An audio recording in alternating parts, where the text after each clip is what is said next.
Just a month ago, our protagonist was absolute trash, the lowest of the low.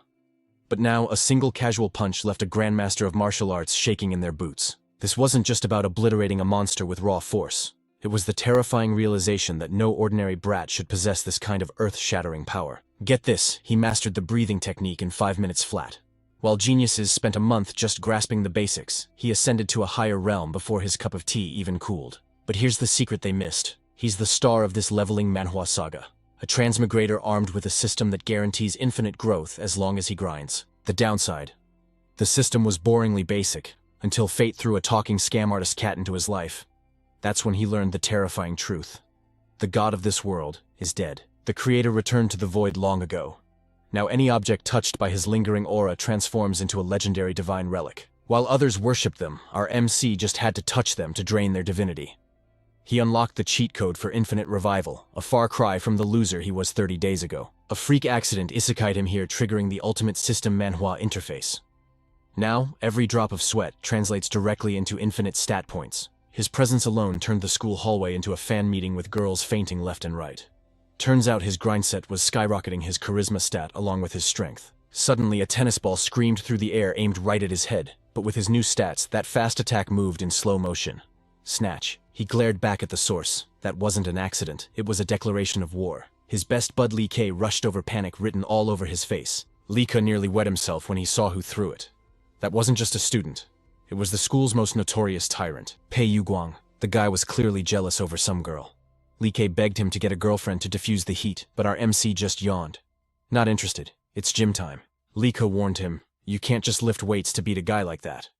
But for our MC, the gym wasn't just exercise. It was his temple of power. Since arriving in this world a month ago with the system, his growth has been exponential.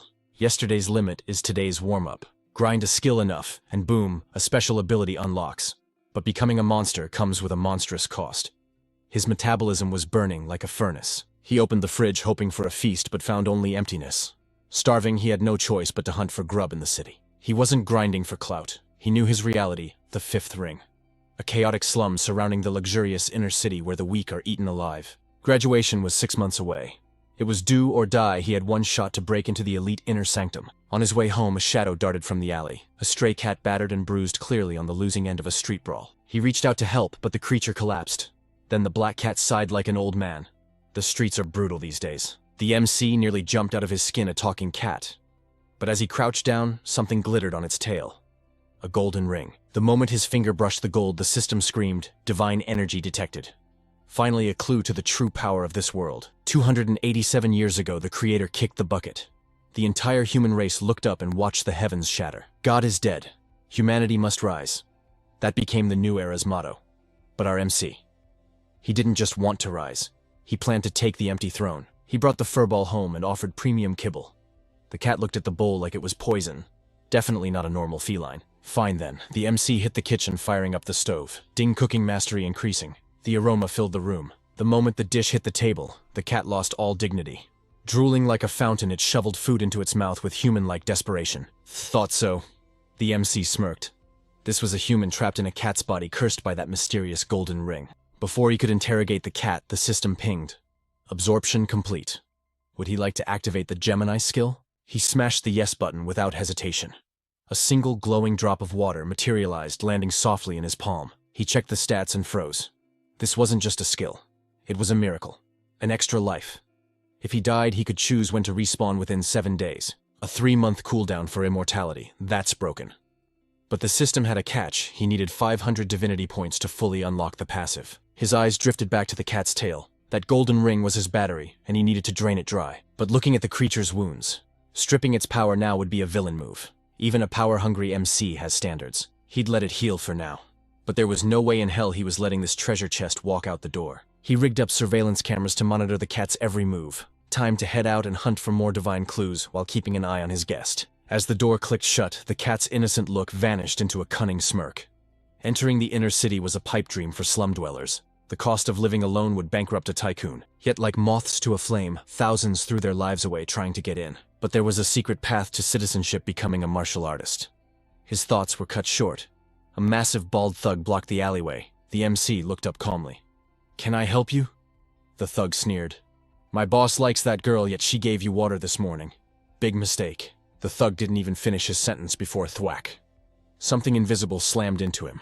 By the time he hit the dirt, the ambush was already over. 1 second later, another goon's eyes rolled back.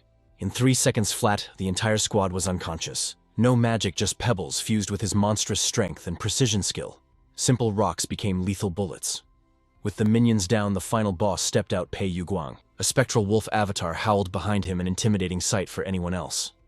But to our MC's targeting system, that fancy spirit was just a bigger bullseye. With a mere tilt of his head, our hero danced past the attack. Pei Yuguang's fist met nothing but air before smashing violently into the concrete wall. That heavy impact told Xuejing everything. This trash actually knew martial arts. So that was the secret source of his arrogant pride. Xuejing was annoyed, needing answers, but having no one to ask. He turned and marched straight toward Pei Yuguang.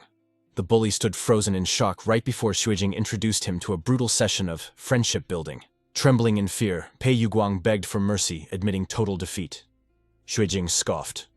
He expected a tiger, but only found a paper cat with one cheap trick. But that precise aim skill wasn't useless. It sharpened Xuejing's dynamic vision and turned his fists into laser-guided missiles. All he had to do was lock onto the target and strike the empty air before the chest. Boom, defense broken. And just like that, combat mastery awakened. After a few rounds of one-sided beatings, Pei Yuguang was glued to the floor, unable to stand. Xuejing loomed over him, demanding the name of that technique. Stammering through broken teeth, Pei Yuguang explained it wasn't a move, but internal energy. Xuejing narrowed his eyes. Internal energy, explain. The bully explained it was the art of gathering power through the meridians and exploding it outward through a strike. A classic cultivation concept. How do I practice it? Who teaches it? Xuejing demanded. Pei Yuguang claimed he picked it up randomly and was just trash. Xuejing grabbed him by the collar. A tyrant at school, killing and burning, yet now he claims to be garbage. Terrified out of his mind, Pei Yuguang spilled his guts. It was all a lie. He built that tough guy image just to survive. Xuejing delivered a crisp slap, his favorite snack, to the bully's face. Tomorrow write 10 apology letters. Now give me the dojo's address. Xuejing needed to verify this himself.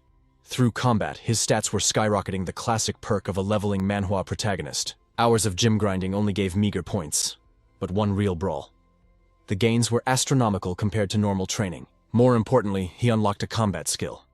It seemed the path to power was paved with absolute violence. Following Google Maps, he arrived at Golden Wind Dojo. He barely stepped inside before the receptionist signaled him to hush. "The master is teaching," she whispered.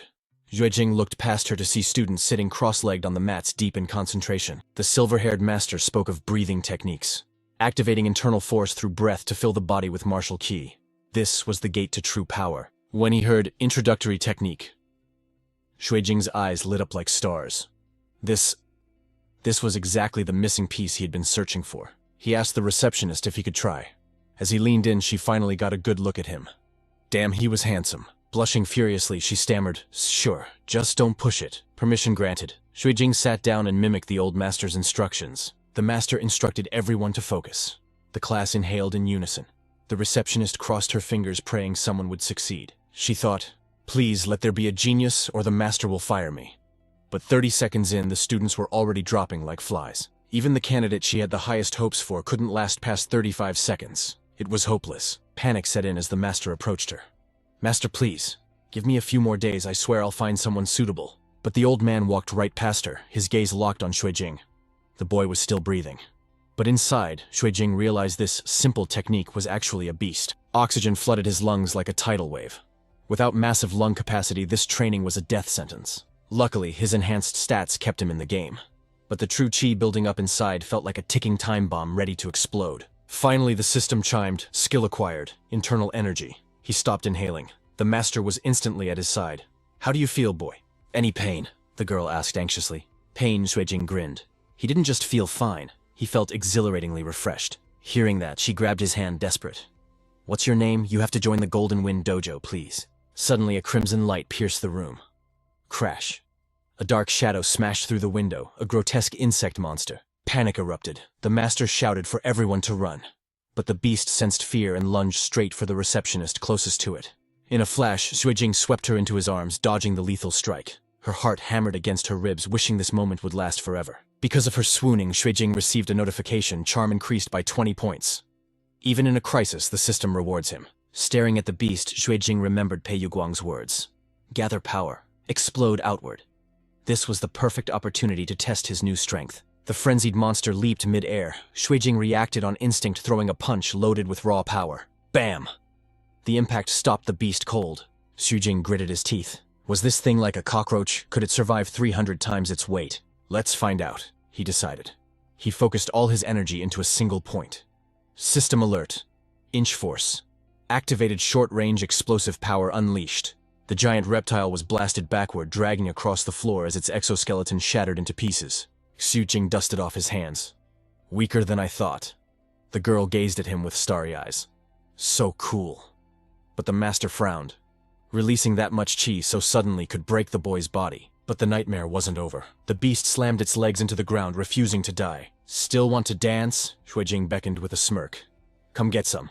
But suddenly a terrifying pressure condensed in the air to form a fist. Cough blood sprayed from Xuejing's mouth. His body had reached its limit. Seeing the opening, the monster shrieked and charged. I pushed it too far. Panic gripped him. But just as death approached, a blinding light descended, vaporizing the monster in a heartbeat. He stood there, completely dazed, mind racing.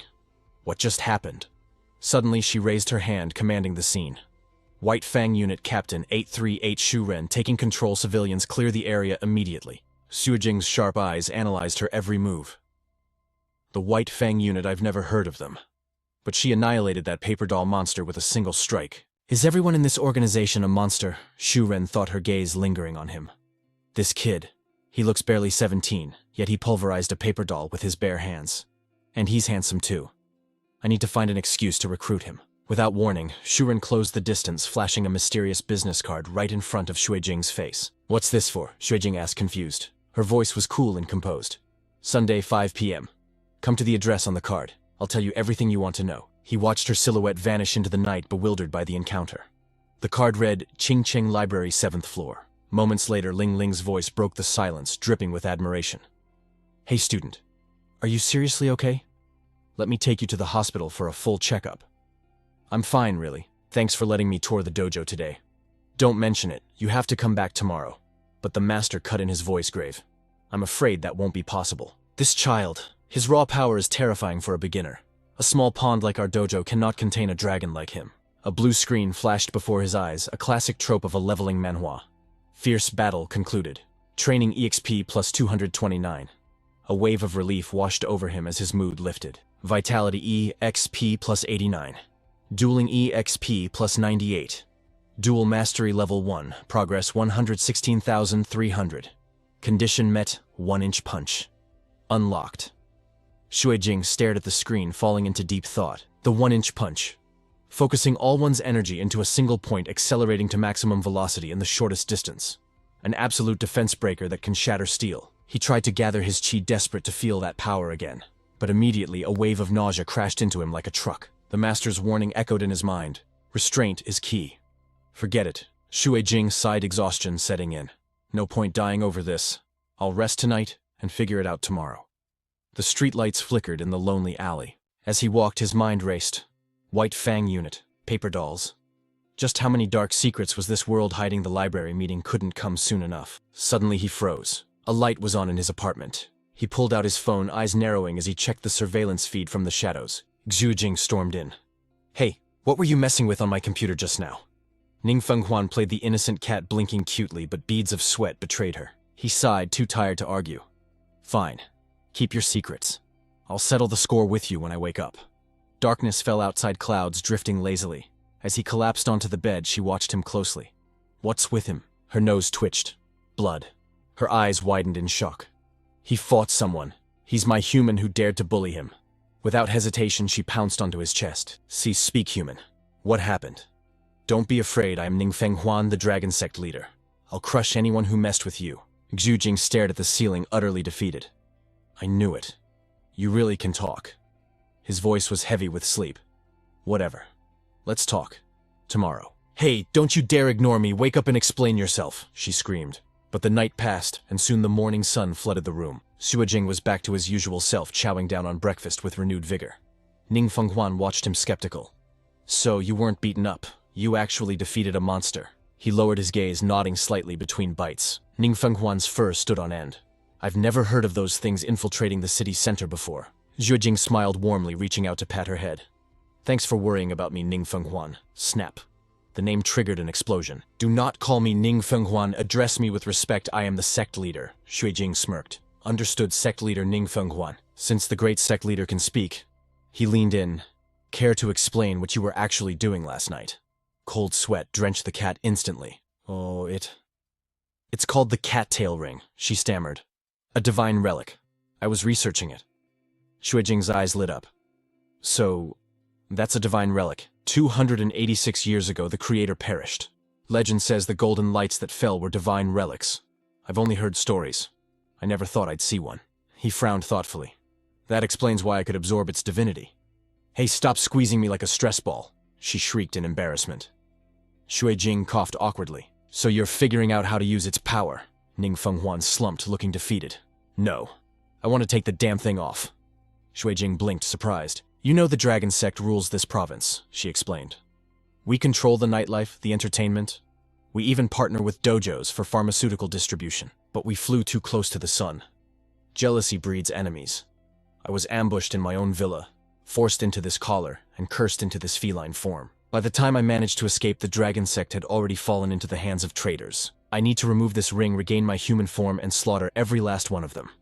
Shui Jing asked, what's the plan? If the internet doesn't have answers, the library won't either. Ning Fenghuan crossed her paws, smirking with confidence. This sect leader is always 2 steps ahead. The plan is simple. You are going to become strong. Unstoppable. How does that help you? Shui Jing asked skeptically. It changes everything, she insisted. Once you become a powerhouse, the hidden organizations will come looking for you. They might possess other divine relics. We use them to find clues on how to break this curse. It's our only shot. Zhu Jing suppressed a laugh. They already found me. So, she continued, I'm sending you to the best of the best. Ever heard of the Hidden Dragon Dojo? Zhu Jing nodded, stunned. Of course. When I was looking for a place to train, I checked everywhere. Hidden Dragon Dojo was the most expensive place in the city. But that's not why I remember it, he groaned. It had the worst reviews I've ever seen. People hated it. Ning Fenghuan scoffed with disdain. Those reviews are from weaklings who couldn't handle the heat. In the world of true martial arts, the Hidden Dragon Dojo is legendary. So how do I get in? Simple, she declared. By the rules of the Jianghu, a dojo challenge. Shui Jing's jaw dropped. Wait. You want me to trash their dojo and expect them to teach me? You really are green, she sighed. In our world, a challenge is just an aggressive job interview. Even paying students are ranked there. You can throw all the money you want at them, but without talent and grit, you're nothing. Talent implies potential, but in this world, hard facts speak louder than promise. Even 10 years of training mean nothing without results. On the brutal path of martial arts, your mindset is the true weapon. Only a soul forged in invincible will can unleash an invincible fist. A dojo challenge isn't just a request for a fight. It's the ultimate way to announce your presence and prove the strength of your conviction. Make sure you head to the dojo tomorrow. I have some business to handle first. Time flashed by in the blink of an eye, and the next day arrived. A disciple stepped out to greet them at the gate. Welcome, fellow student, to the Hidden Dragon Dojo. Zhu Jing stepped forward to respond, but the disciple suddenly crushed his hand in a vice-like grip. Hello there. I've been waiting. Shui Jing instantly realized this wasn't a greeting, it was a test. And if they wanted to test him, he would answer with serious force. The moment Shui Jing tightened his own grip, the disciple's face twisted in agony. Okay, it hurts. Let go. Seriously, let go. The other students burst into laughter. Don't take it to heart, friend. This guy is a total martial arts addict. He challenges everyone he meets but loses every single time. Hey, shut up over there. Shui Jing smirked, realizing this gatekeeper was just a small fry after all. Suddenly a hush fell over the crowd as someone whispered, Look over there. The old master and the legacy disciples are coming out. What's going on? Even the old master is here, and all the elite disciples who usually stay in seclusion. Is something huge happening? Is our dojo about to go bankrupt or something? Shui Jing's eyes widened in shock. Why was Ning Fenghuan standing there with them? Suddenly, Li Qi's voice boomed like thunder, demanding order. Silence. He scanned the boy with piercing eyes. Are you the one who came to challenge us? Catching a subtle wink from Ning Fenghuan, Shui Jing understood the assignment and stood tall. That's right. Li Qi immediately flared his aura, releasing a wave of killing intent. It has been a long time since anyone dared to step onto my turf and challenge me. Young man, do you really think you are qualified to stand before me? Shui Jing looked blankly at him. Qualified? I don't know. You're the one asking me. Shouldn't you know? The master could see that the boy's combat foundation was practically non-existent. He narrowed his eyes. Fine then. Let me ask you a few questions first. Xuejing nodded respectfully. Please ask away, senior. And so the interrogation began. What is your name? Xuejing. How old? 17. Where do you live? What do your parents do? Li Qi leaned in closer. Are you an only child? Do you have any siblings? Xu Jing frowned, confused by the line of questioning. Why were these questions getting so personal? Was he here for a fight or a blind date? Suddenly the old man scratched his head and burst into laughter. Don't look at me like that. A future son-in-law is about to enter the family. Of course I have to check his background. Xuejing whispered to the side. What is going on here? Ning Fenghuan shrugged innocently. I have no idea. Suddenly Zhu Xianying stepped forward, clenching her fist. Grandpa, whether he's qualified or not is something we should discuss after he catches these hands. Xuejing's eyes narrowed instantly, his guard going up. The girl smirked. Don't worry, little brother. I'll go easy on you. Xuejing showed no fear, curling his finger in a provocative gesture. Bring it. The crowd erupted in whispers. I can't believe the 6th senior sister is fighting him personally. Someone commented, I think this kid is finished today. Ning Fenghuan watched with a frown, her annoyance growing. I told them this was just a meet and greet. Why does he insist on turning this into a tournament arc? Xianying lunged forward, shouting, Watch yourself, little brother. Ning Fenghuan watched from the sidelines, her anxiety spiking as she couldn't sit still. While Xuejing stood his ground, the girl rapidly conjured a glowing magic circle beneath her feet. Xianying launched a flurry of attacks, but Xuejing weaved through them like smoke. In a split second, he seized her arm and slammed her violently into the ground. Xianying hit the floor, defeated instantly, her world spinning like a top. Fu Guang watched with admiration. His vision and positioning are impeccable. He reminds me of my younger self. Li Qi threw his head back and laughed. You really found an excellent seedling for this old man. Ning Fenghuan puffed out her chest, looking smug. Naturally. Who do you think I am? She let out a sigh of relief. She had actually been worried for a second there. Xuejing straightened his jacket, looking cool and collected. So, old master, would you consider my challenge a success? At that exact moment, the interface chimed a classic trope of a leveling manhwa. You have defeated a stronger opponent. Combat experience plus 211. All his stats surged upward, accompanied by a massive boost in affinity points. The old master's face turned serious. The boy had never trained in martial arts, yet he defeated Zhu Xianying effortlessly. There is no doubt about it. You are already qualified to become a legacy disciple. So, isn't it time to change how you address him? Hearing those words, Xuejing froze for a moment, stunned. He then walked over and shook hands with everyone formally. Greetings, Master, Senior Brothers, Senior Sisters. Fu Guang nodded. Welcome, 7th Junior Brother. Good, good. Xianying, however, fumed with rage. Hey, what about me? I am Zhu Xianying, your 6th Senior Sister. I only lost because I underestimated you earlier. Don't get arrogant just because you got lucky once. Xuejing bowed deeply, showing full respect. Thank you for the lesson, 6th Sister. Internally he thought, so she was the youngest before I showed up. Just then, a servant approached him. Young Master Shui, allow me to guide you through the enrollment procedures. Xuejing tilted his head. Why call me that? Li Qi explained. My legacy disciple cannot be looked down upon by anyone. From today on, you have a status within the inner circle. Calling you young master is only appropriate. Xuejing scratched his cheek, feeling awkward. Can we change the title? Young Master Shui sounds weird, the butler suggested. Then how about Master Jing? Xuejing sighed, defeated.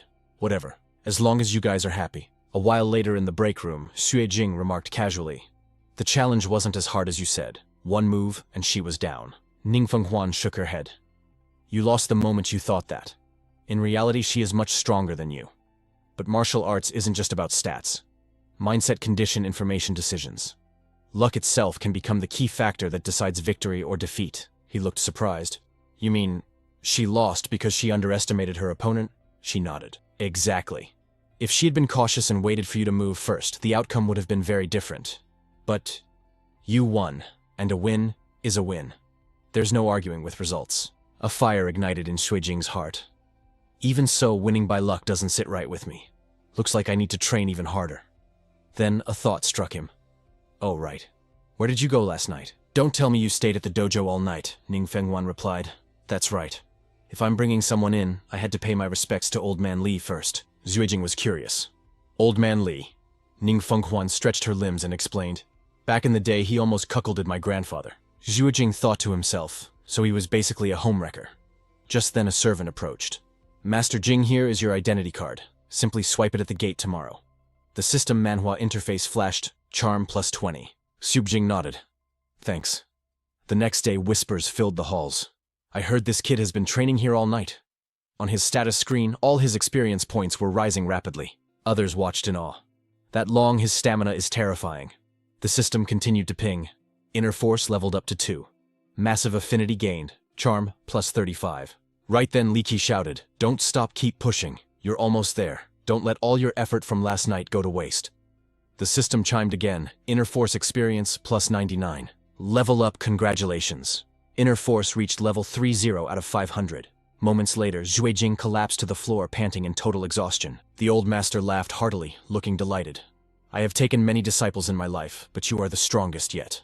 Before long you will be ready to cultivate the secret arts of our hidden dragon sect." Hearing the boy's audacious question, the old master nearly leaped from his seat. "What kind of cultivation technique is this? How high must my level be to grasp it?" Li Qi could only marvel in silence.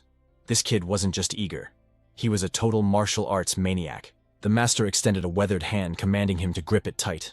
Xuejing obeyed, though confusion clouded his mind. Is this another test of my potential? In a flash, bloodshot veins spiderwebbed across the old man's eyes. Xuejing felt a massive torrent of true qi flooding into his body like a breaking dam. What the hell is he doing? My body. I can't resist this overwhelming power. Li Qi finally released his grip, his breath heavy.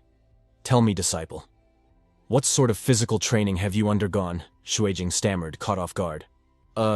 Just jogging. I haven't really done anything else. Master, is something wrong with my constitution?" The old man shook his head, a look of disbelief on his face. "No problems. Quite the opposite. It's as if a god with obsessive-compulsive disorder sculpted your very being. Every muscle fiber, every bone, every internal organ. The balance is absolute. It is perfection to a terrifying degree. To put it simply, you are a martial arts prodigy, a one-in-a-million talent without a doubt." Xuejing knew the truth instantly. This isn't natural talent, it's the power of my system stats. Since activating the dual skill, my physique has evolved beyond human limits. In a way, I really have become a monster. Xuejing pressed on. "So, Master, am I ready to inherit the technique?" The old man sighed helplessly. "Why such haste, child? You trained through the night. Your body is riddled with hidden injuries. To cultivate now would be courting death, not power." Yet Xuejing's brow furrowed, his eyes burning with unwavering determination. "Then what is my path?" Li Qi gave his order. "Go to the guest quarters. I will have someone bring the auspicious dragon ointment to restore your vitality." Time passed. The scene shifted to the quiet of the hidden dragon dojo. Hearing a rustle outside, he called out, "Enter." Zhu Shanying stepped in, a mischievous glint in her eyes. "Little junior brother, let your senior sister tend to your wounds." He flinched, startled. "Sixth senior sister, why are you here?" His internal alarm bells rang. "She's not here for revenge because I beat her, is she?" Zhu Shanying didn't hesitate. "Come on, junior brother. Strip. Let's see what you're working with." Xuejing replied, trying to keep his cool. "You flatter me, sister. What exactly are you planning?" She patted the bed. "Stop talking and lie down right here." Suddenly a notification chimed in his mind. System alert. Someone has developed strong affection for you. Charisma increased by 45. Zhu Shanying smirked. "That's it. Be a good boy and don't move." She began to pour the herbal remedy onto his skin. "Wait. You said don't move, but..." Xuejing panicked internally. "What is this woman actually trying to do?" Zhu Shanying teased, her voice sultry. "Oh, junior brother, don't look at me with those eyes. I admit I can be quite the sore loser." His face burned crimson. Her grip. It's surprisingly strong. She leaned in closer, radiating a dangerous, delinquent aura. "Well, say something." Xuejing forced a stiff smile. "It's nothing, as long as senior sister is having fun." She finally averted her gaze, her cheeks tinting pink. "Fine. I admit I was being unfair.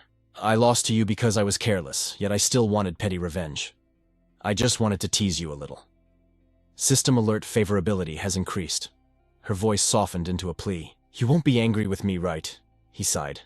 "I'm not angry. It just hurts a bit. Please continue, sister. Don't mind me." Zhu Shanying nodded, satisfied. "Good. The upper body is done. Now take off your pants." "Ha!" Xuejing reacted violently, clutching his waistband. "The lower half? I can handle that myself. No need to trouble you." She immediately covered her mouth, giggling. "I'm just playing with you. Look at how terrified you are. Fine, handle the rest yourself, junior brother." And with that, Zhu Shanying hummed a happy tune as she skipped out of the room. The system pinged relentlessly. "You have performed the 10 Dragons Pillar Art training. Experience increased by 98. Walking down the street later, Xuejing shuddered. Terrifying. That woman nearly dismantled my skeleton back there. Status window open. Congratulations, you have leveled up. Combat skills advanced to level 3. Internal energy advanced to level 4. I leveled up already. He checked the time. Well, I have nothing else to do. Perfect timing for that appointment at the library. It feels like a pivotal scene in a leveling manhwa. The name sounds childish, but they're actually the city's special ops division. Still, why would a secret organization want to meet in a public library? Moments later, he arrived at the majestic provincial library. Xuejing scanned the area. It was completely deserted. Not a soul in sight. Are they pranking me? Suddenly a voice cut through the silence. Xuejing, you're here. He spun around toward the source of the sound. A young woman sat there. Greetings. My name is Wu Yuqing. Xuejing raised an eyebrow. Wu as in void. Yuqing as in young emotion. Weird name. Why the library rendezvous? Wu Yuqing replied calmly. The librarian is my mole. I recruit people quietly here. We obviously can't just walk into the Special Ops headquarters for a casual chat. I was skeptical about the rumors at first, but after seeing you in person, I believe them. She looked him dead in the eye. Will you join us? Why should I? Her next words sent a shockwave through his composure. Don't you want to know the truth about the divine relics? She smirked. It seems I hit the mark. Xuejing narrowed his eyes, his guard up. How do you know that term? She didn't answer immediately. Instead, she casually reached for a water bottle on the table. If you don't want to talk, that's fine. Not providing info first was my mistake. She slid the glass across the table. Here, taste this. He hesitated, then downed the glass in one gulp. Xuejing looked confused. Isn't this just ordinary purified water? Wu Yuqing remained expressionless as she poured another glass. Crystal clear liquid filled the cup again. Try it one more time. Seriously. It's just water, isn't it? What is her game? But Xuejing complied, draining the glass again. His eyes widened. It's sweet. Wu Yuqing began her lecture. 287 years ago, God died. Or to be precise, the divine fell. Upon death, the deity shattered into countless points of light, what we call the blood of God. This divine blood rained down upon the world. It infested objects, living creatures, even fragments of human dreams. Anything hosting the blood of God becomes what we call a divine artifact. This sweet water bottle designation, GOD 1567, is one such artifact. Xuejing leaned forward. Can I inspect it? How do I know you didn't just sneak sugar into the bottle beforehand? Be my guest. As soon as his fingers brushed, the plastic alarms blared in his head. System alert. Divine matter detected, initiating divinity extraction process. Divinity increased by 5. Current status 502 out of 500 divinity points. Realization dawned on him. This is exactly like a system manhwa cheat code. I can absorb divine power just by touching these artifacts. With this, I can finally upgrade the Ghostbone active skill. Xuejing suppressed his excitement and asked, so what's its special function? Making water sweet without sugar, or boiling water from thin air? The notifications kept rolling in. Divinity increased by 5. Wu Yuqing covered a small giggle. You're getting warmer. Keep guessing. She observed him with amusement. This kid acts like he's never seen the supernatural world. It's actually kinda cute. Xuejing scrutinized the bottle. The water level? It hasn't dropped a millimeter. This bottle produces infinite water. Wu Yuqing nodded. Correct, you're sharp. System status 502 out of 500 divinity. A faint smile touched her lips. I finally have enough points. It's time to awaken the active skill. As a top student at Provincial High, surely you understand the implication. Xuejing's answer was grim and absolute. It means the laws of physics in this world no longer apply. If what you say is true, this soda bottle is essentially a perpetual motion machine, isn't it? An anomaly capable of rewriting the fundamental laws of the universe. Could the infinite energy source in the inner circle be connected to this artifact? She offered a reassuring smile. Don't overthink it. A divine artifact by its very nature represents absurdity. It is a miracle that humanity can never hope to replicate. He narrowed his eyes. Why are you telling me all of this? What's your angle? Simple, she explained. 3 days ago, you, a mere mortal, defeated a monster. You faced a terrifying unknown entity without a shred of fear. Your mental fortitude already surpasses the masses. That is why I want you to join the Wu Corporation's Artifact Collection Division. Xuejing's demeanor flipped instantly. Big sister, please let me join your squad. I promise to follow your every command. You really are my favorite big sister. Internally, he was screaming. An artifact collection company. A workplace filled with cheat items. I have to get in. Xuejing's mind raced as they walked. Artifact collection. Just the name implies endless contact with divine items. I'm about to hit the jackpot. Right now, divine artifacts are the only source of divinity points. My passive twin skill is already broken, but if the active skill is even more unreasonable, no one in this world will be able to touch me. Seeing his eager expression, Wu Yuqing sighed. Truly a rookie who hasn't seen the world.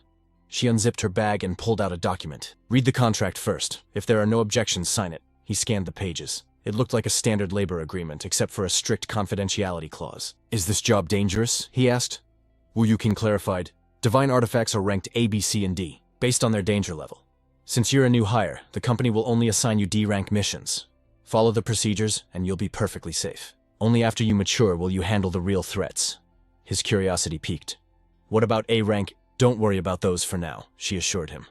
When an artifact of that caliber appears, no single individual or company can handle it. That is when the national authorities step in. Shui Jing's expression suddenly turned serious. One last question. Why me? Just because I touched an artifact once doesn't mean I'm qualified, right? Internally, he was skeptical. She doesn't know I have a system interface, nor does she know I cultivate martial arts. Is she hiring me based solely on that Shu Ren's words? Something feels off.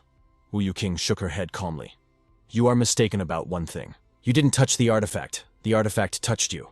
He frowned, the meaning eluding him. What does that mean? Divine artifacts possess a certain level of will, she theorized.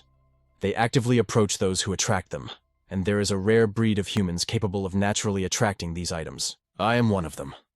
Wu Yuqing pointed a slender finger directly at Shui Jing. And you. You possess the exact same constitution as me. That salary offer, it's simply proof of my sincerity. His eyes widened. I'm that special. No wonder they were desperate to recruit me. Shu Jing signed his name with a flourish. Honestly, the money doesn't matter. I just really love artifacts. I look forward to your guidance. My dear big sister. Wu Yuqing glanced at the signed contract and smiled. Happy cooperation. If there's nothing else, I'm heading out. Goodbye. Shu Jing plodded as he walked away. Between the Hidden Dragon Dojo and collecting artifacts, my schedule is packed. I probably won't have time for school anymore. He pulled out his phone. Cover for me. Tell the teachers I'm sick and bedridden. Got it. Leave it to me. Thanks. Also, 200,000 a month. Shui Jing muttered the numbers dancing in his eyes. Even 10 years after graduating, I wouldn't make that much. This really is like the start of a leveling manhwa. But priority number 1 is raising my strength. I need power to survive. He focused on his interface. Let's see what this active skill is all about. System Twin Class. Level 1. Divinity needed to upgrade 502 out of 100. Passive 2 lives. Upon death, freely choose resurrection time within 7 days. Cooldown 3 months. Active skill unlocked. Divinity condition met 502,500. He selected Activate. Options flooded his mind. Memory defense, physical strength, reaction, speed movement, speed calculation focus. Shu Jing fell into deep thought. If I choose physical strength, does the twin skill double my power? I already have the resurrection armor. Doubling my defense is pointless. Besides, my base stats are already tanky, and my main attack method is precision strikes, not brute force. In the world of martial arts, speed is the only truth that remains undefeated. I choose speed. Movement speed selected. I need a control group first, or I won't know how OP this skill is. 100 meters to that streetlight. Let's see my base time. He exploded off the mark, tearing down the road with shocking agility. The stopwatch on his phone ticked up, finally stopping at 10.24 seconds. Xu Jing frowned. Not bad, but not great. Once I activate the skill, the runback should be faster, right? He crouched low, his muscles coiling like springs. Twin. Activate. Instantly, Shui Jing was engulfed in startup particles. Where he moved, a trail of lightning followed like a phantom. He skidded to a halt. The time was exactly halved. This twin skill? It's actually legitimate. Shui Jing analyzed the data. For a sprinter to improve from 20 seconds to 12 is relatively easy with high-intensity training. But after that, shaving off even 0.1 seconds requires hundreds, even thousands of times the effort. Without god-tier talent and endless resources, it's impossible. Imagine I'm in a life-or-death duel where a single mistake means the end. Twin activates. No one could predict this illogical physics-breaking acceleration. This is a killing move, he realized. This is Twin. A divine skill that ignores rules, defies physics, and shatters the body's limits. While my body is still hot, let's try a few more. He paused. Wait, even this has a cooldown. System. Are you kidding me? From activation to now, it was barely 20 seconds. I'll have to calculate my usage carefully in the future. Who knows when it will recharge. The interface blinked. Twin Class Level 1. Shui Jing dragged his exhausted body toward home. Training all day. Every muscle is screaming. I need a hot bath and a long sleep. Tomorrow, I have to hit the dojo. The moment he walked through the door, he collapsed onto the floor. A while later, Xuejing snapped awake, disoriented. He checked his phone, 6 hours gone in a blink. What the hell? Why am I sleeping in the hallway? First, let's check the twin abilities recovery. It was nearly complete. The penalty was harsh. 1 second of activation required 1,000 seconds of cooldown. A full burnout meant a 6-hour coma. His phone buzzed. Zhu Shanying's voice message practically exploded. Xuejing, where are you? Training started ages ago. Panic set in. He bolted down the street. I'm dead meat. I'm late. Breathless, he reached the hidden dragon dojo and threw the doors open with a thunderous bang. A junior disciple paused her drill to whisper, 7th junior brother is finally here. Zhu Shanying stormed over her aura, intense. Perfect timing. Get in the ring. We're going to spar and show these rookies what real force looks like. The disciples murmured among themselves. No guessing who loses this one. Senior Sister Zhu only slipped up last time. The newbie doesn't stand a ghost of a chance. I hope she goes easy on him. Don't break our little junior brother. Xuejing sighed, his shoulders slumping. Seriously, we're doing this again. She claimed it was a demonstration, but she was clearly out for blood to reclaim her lost honor. She wouldn't be holding back today. He shifted into his stance. Fine. It's the perfect time to test my new limits. 6th Senior Sister, please guide me. Ding, the system interface flashed. Twin level 1 activated. Zhu Shanying lunged, aiming to dominate him instantly. Her strike hit nothing but air. In a blur, Xuejing seized her wrist. With a surge of torque, he slammed her into the mat with a bone-rattling thud. Stars danced in Zhu Shanying's vision. How I used my full strength. How did I lose? Xuejing bowed politely, masking his dominance. Thank you for letting me win, Senior Sister. System notification: combat concluded. Combat XP plus 97. Physical conditioning XP plus 81. Mental state joyful. Health cultivation XP plus 49. Xuejing analyzed the data. Weight no bonus for defeating a stronger opponent. Does the system judge that with Twin active I'm no longer the underdog? She has the experience and was on high alert, yet she couldn't even track my movements. This ability is broken. My future training needs to focus on maximizing this explosive speed differential. Just then, Fu Guang approached with a friendly grin. Hey, junior brother. Up for some dragon-grasping art practice? I'd be honored, 5th brother, Xuejing replied. Hours later, Fu Guang was panting, completely drained. Hold on. I thought you were bluffing about training all night. But you're already on the verge of manifesting dragon qi. It's insane, Fu Guang muttered. Xuejing didn't deny it. Dragon qi. Fu Guang hesitated, his expression turning serious. There's a legend in the martial world. A supreme physical realm known as the treasure body, turning one's flesh into a divine artifact. This realm has 5 supreme aspects. First, dragon elephant muscle. It's as if a water dragon dwells within every fiber of your being. Second, iron tree tendons. Your meridians become as tough and rooted as an ancient ironwood tree. Third, glazed skin, flawless and impenetrable. Fourth, undying jade bones, indestructible skeletal structure. And finally, molten gold blood. When you exert force, your blood boils like volcanic magma. But it's just a fairy tale. No mortal has ever achieved it. Xuejing's eyes narrowed. Impossible for others, maybe. But with my system, becoming a martial arts legend isn't out of reach. Suddenly, a violent presence crashed into the room. Xuejing shifted to a combat stance instinctively while Fu Guang flinched in terror. Us. Eldest brother Arnai. Shards of glass rained down onto the dojo floor. Fu Guang nervously made introductions. Come here, Xuejing. Meet the strongest fighter in our hidden dragon dojo, Mengbochang. He's a bit eccentric, Fu Guang whispered. He prefers jumping through windows over using doors. Xuejing watched a spark of shock in his eyes. He jumped all the way up here. What kind of monstrous leg strength does that take? Fu Guang put on his best sycophantic smile. Big brother, what brings you to us? With a simple shrug from the giant, Fu Guang understood. Got it. Little junior brother, I have stuff to do. I'm out. He paused at the door. Remember what I told you. The essence of the dragon grasp is flow and form. Xuejing observed the movements intensely. Flow, form. He pressed his palm against the cold floor tiles. I've been obsessed with increasing my chi volume, but I neglected the shape. What if I combine the form with my precision aiming ability? 3 hours vanished. He channeled the atmospheric energy, the raw power flowing from the outside world, into his dantian. Veins bulged along his arm, condensing the energy into a swirling, unstable sphere. He locked onto his target and released. Boom!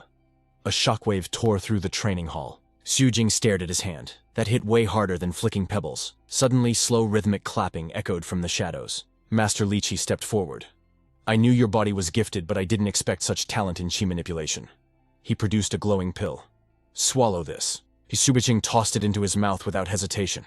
Li Qi flared his spiritual pressure. Now look into my eyes, Shui Jing. Panic spiked. What is this pressure? Where the hell am I? What did Master do to me? He was floating in a bizarre submerged dimension, a blinding light pulsating from the depths. A colossus, a primal dragon, surged toward him. Its ancient eyes locked onto Shui Jing's soul.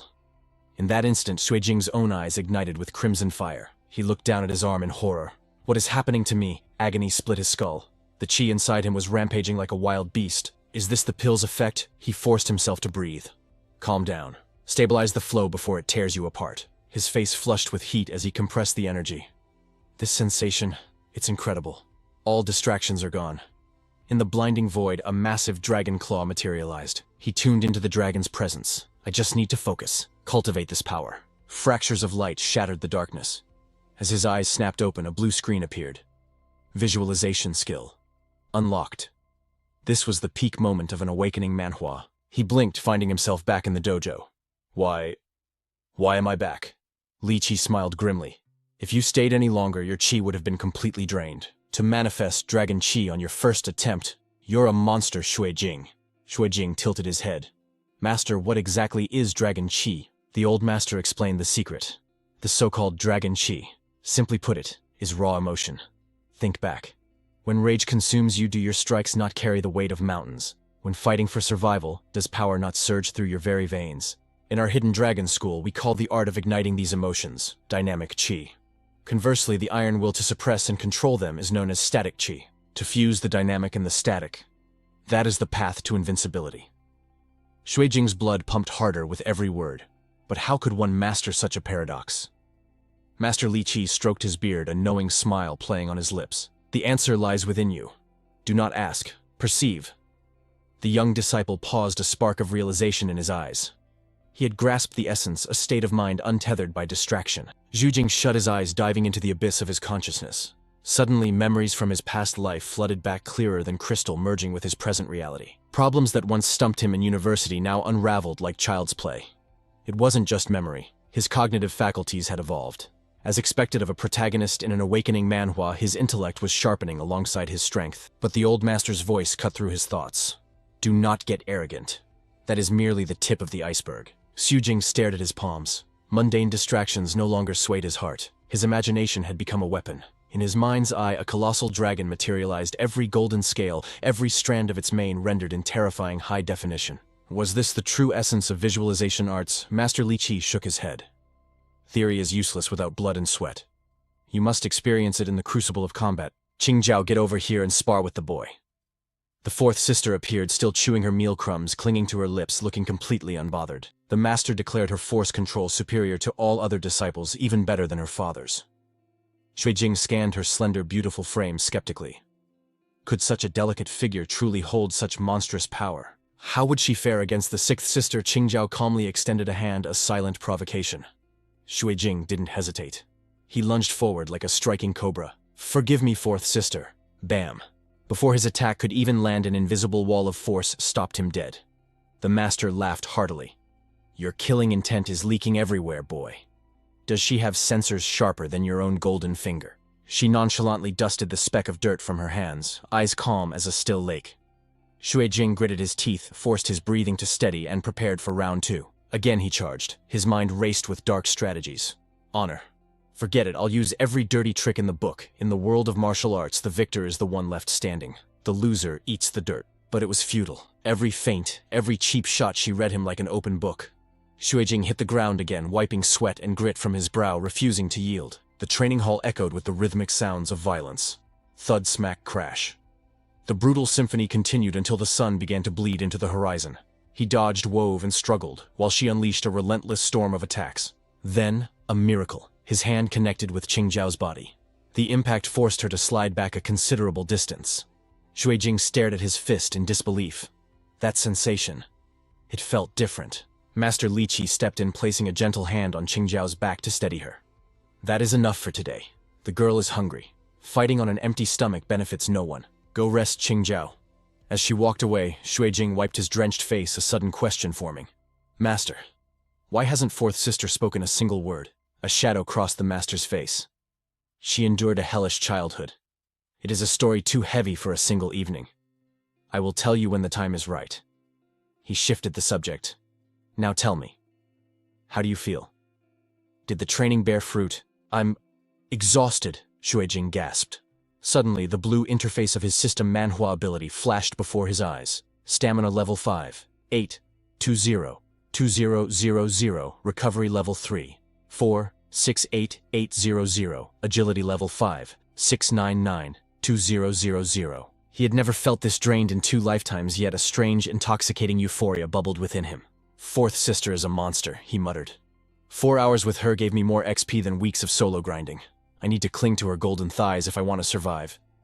The moon rose high as he began the long, lonely walk home. Pushing open the door, he called out, "Ning Fenghuan, I brought the holy grail of midnight snacks, fried chicken." Silence answered him. "Ning Fenghuan, it's late. Where could she be?" The sound of splashing water drifted from the bathroom. He glanced down, her shoes were by the entrance. Wait, is she taking a bath? Panic flared in his chest. Did someone lock her in? She mentioned enemies before. Is she in danger? Adrenaline spiking, he kicked the door open. Ning Fenghuan. The steam cleared, revealing just a girl in a bath. He exhaled relief washing over him. "You're just washing up," splashed Ning Fenghuan furiously threw water at him. "Get out, you pervert!" Unfazed, he grabbed her wet wrist. "Hurry up, the chicken is getting cold." At the mention of food, her anger evaporated, replaced by drooling anticipation. Fried chicken. Under the twilight glow, he found himself helping her wash up in a wholesome twist. But Ning Fenghuan's mind was only on the crispy skin. Ding system alert affection, increased charm proficiency, plus 89. Suddenly, the collar on her neck erupted with a blinding arcane light. A shockwave blasted Xuejing backward. He shielded his eyes. "My eyes too bright." When the light faded, the hand pressing against his chest was no longer a paw. It was unmistakably human. Xuejing's voice trembled. "Ning Fenghuan." The realization hit her like a truck. She was human.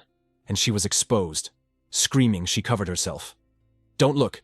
Turn around. Calm down, I can't see anything, I swear."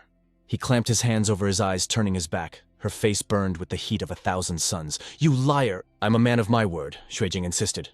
"Just get up first." But Ning Fenghuan's body was still reeling from the metamorphosis, strange sensations rippling through her newfound limbs. "What's happening to me?" she whimpered. "Why now?" Xuejing's mind raced. "We must have triggered the hidden condition of the god's relic. So-as condition."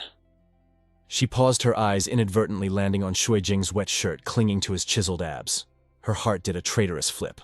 She replayed the moment. A flutter of affection, plus the promise of fried chicken, equals humanity. What kind of absurd logic was this? "That stupid god," she cursed internally. "And I still have ears and a tail. What kind of half-baked relic is this?" She gathered her dignity.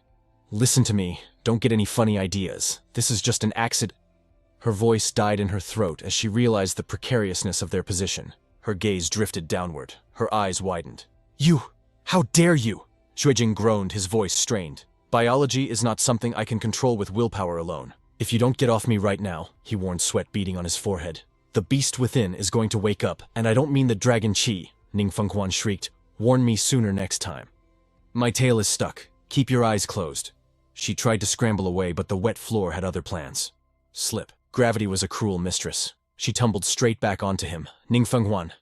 Xuejing gasped, his soul leaving his body. She turned away, burning with shame. "I didn't mean to." She squirmed, trying to find purchase, but the friction caused issues. Strange sounds escaped her lips. Xuejing gritted his teeth. "Ning Fenghuan, please. You're killing me." I know, she wailed. Xuejing took a deep breath, summoning every ounce of his static chi. "Escape now while my rationality still holds the leash. 1 more second, and I won't be responsible for the consequences." 1 hour later, Ning Fenghuan fled the room in a flood of tears. She slammed the door with such devastating force that the walls shook. Xuejing was left sitting by the tub, letting out a heavy, helpless sigh. When he went to check on her, he found a confused kitten. "Why did you revert?" he asked. Ning Fenghuan looked downcast. "I don't know. I calmed down and poofed back to cat form. Now I can't shift back to human. It makes no sense." In that moment, he reached out to comfort her.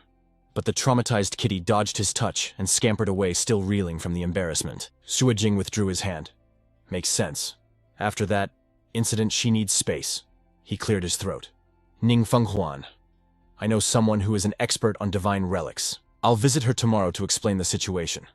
She might have a way to restore your human form. Her reply was cold as ice. Whatever. Zhui Jing's imagination ran wild. He pictured her human form bowing down saying, "Oh, great master, I was wrong."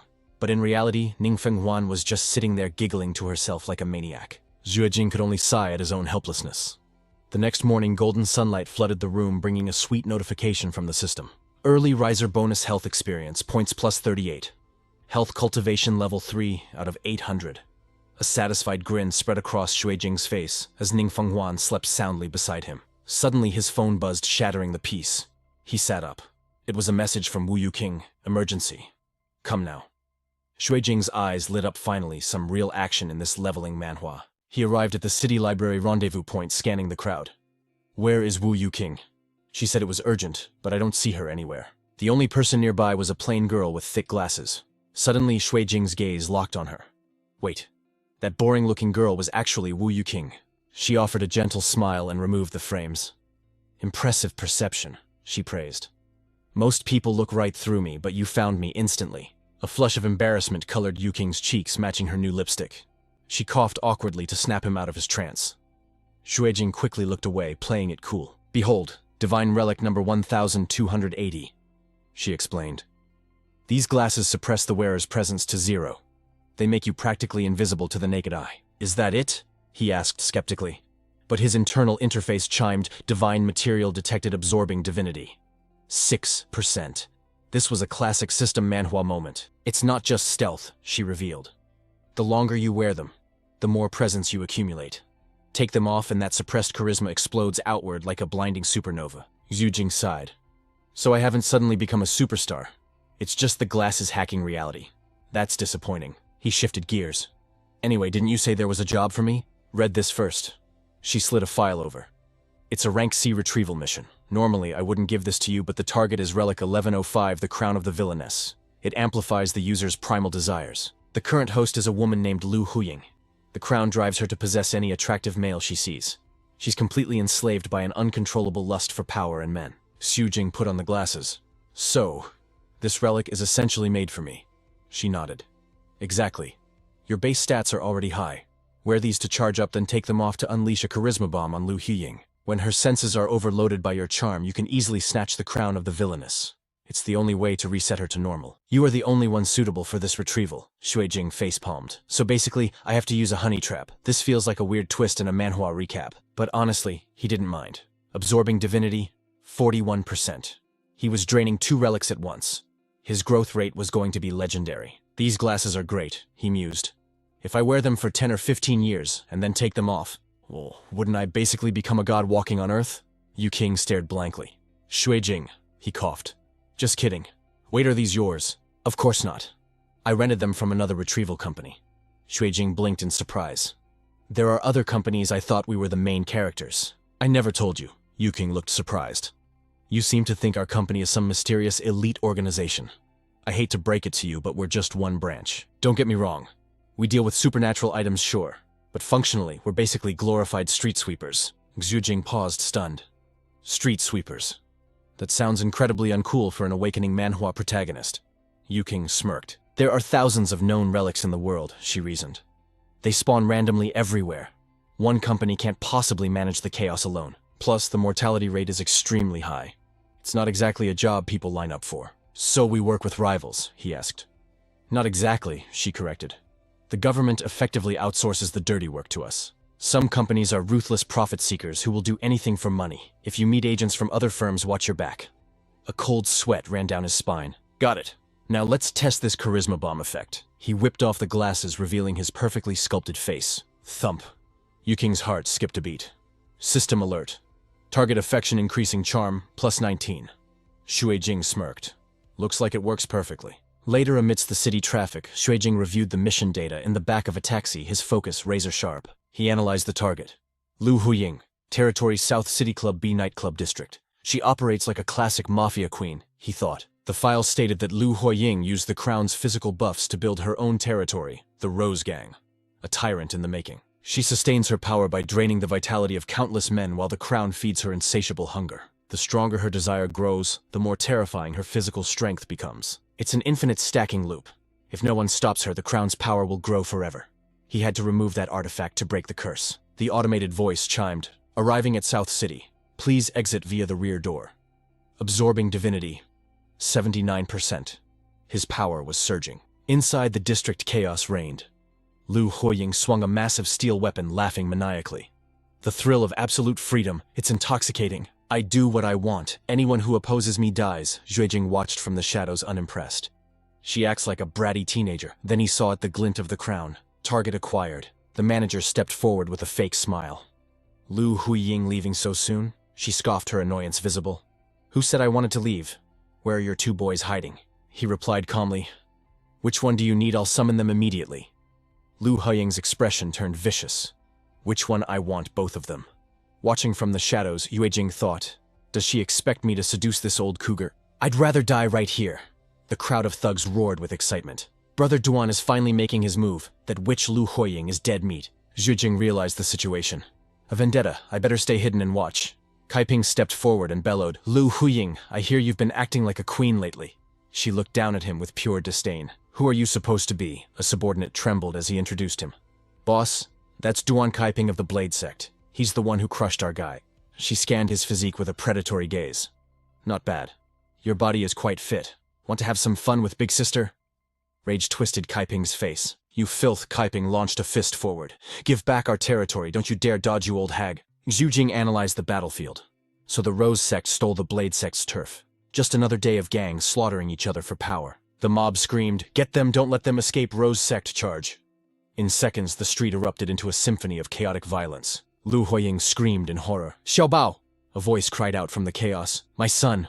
Her aura flared with killing intent. Blade Sect trash, don't you dare ruin my plans. Kaiping provoked her. Finally getting serious, you old witch. Then witness my true power. Suddenly, Xuejing's eyes widened in shock. Lu Huiying slammed into the wall, denting the solid concrete. She grinned manically, eyes wild. Interesting. Let's see whose technique is superior. Xuejing narrowed his eyes, observing every micro-movement. Lu Huiying launched herself at Kaiping with blinding speed. He didn't back down, rushing to meet her impact. Dust engulfed the battlefield. This thug isn't simple, Xuejing noted. His hand acts like a blade, slicing through the air like it's nothing. Yet Lu Huiying only suffered a scratch. Kaiping had the skill, but her physical defense was monstrous. His attacks were useless against her iron skin. Xuejing watched the stalemate with growing boredom. Are they going to dance around like this all day? The system Manhwa interface suddenly flashed. Divinity absorption 100%. Action speed activated. Finally, he smirked. Time to check the status board. I chose speed last time, Xuejing mused. Now let's add raw power to the mix. A magic circle ignited within his pupils. Let's test this upgrade. Xuejing unleashed his energy. He watched his invisible strike pierce right through Kaiping. Perfect, he grinned. The results are devastating. Lu Huiying scanned the area frantically. Who's there? Show yourself. Kaiping clutched his bleeding wound, trembling in fear. A sneak attack, retreat, move out. Just you wait, witch will be back, his goons screamed. Lu Huiying cursed, rubbing her bruises. Damn, that hurt. Then Xuejing stepped out of the shadows. Hey, brat, she hissed, eyeing him suspiciously. Was that you just now? And if it was, she narrowed her eyes. Are you packing a gun? Think what you want.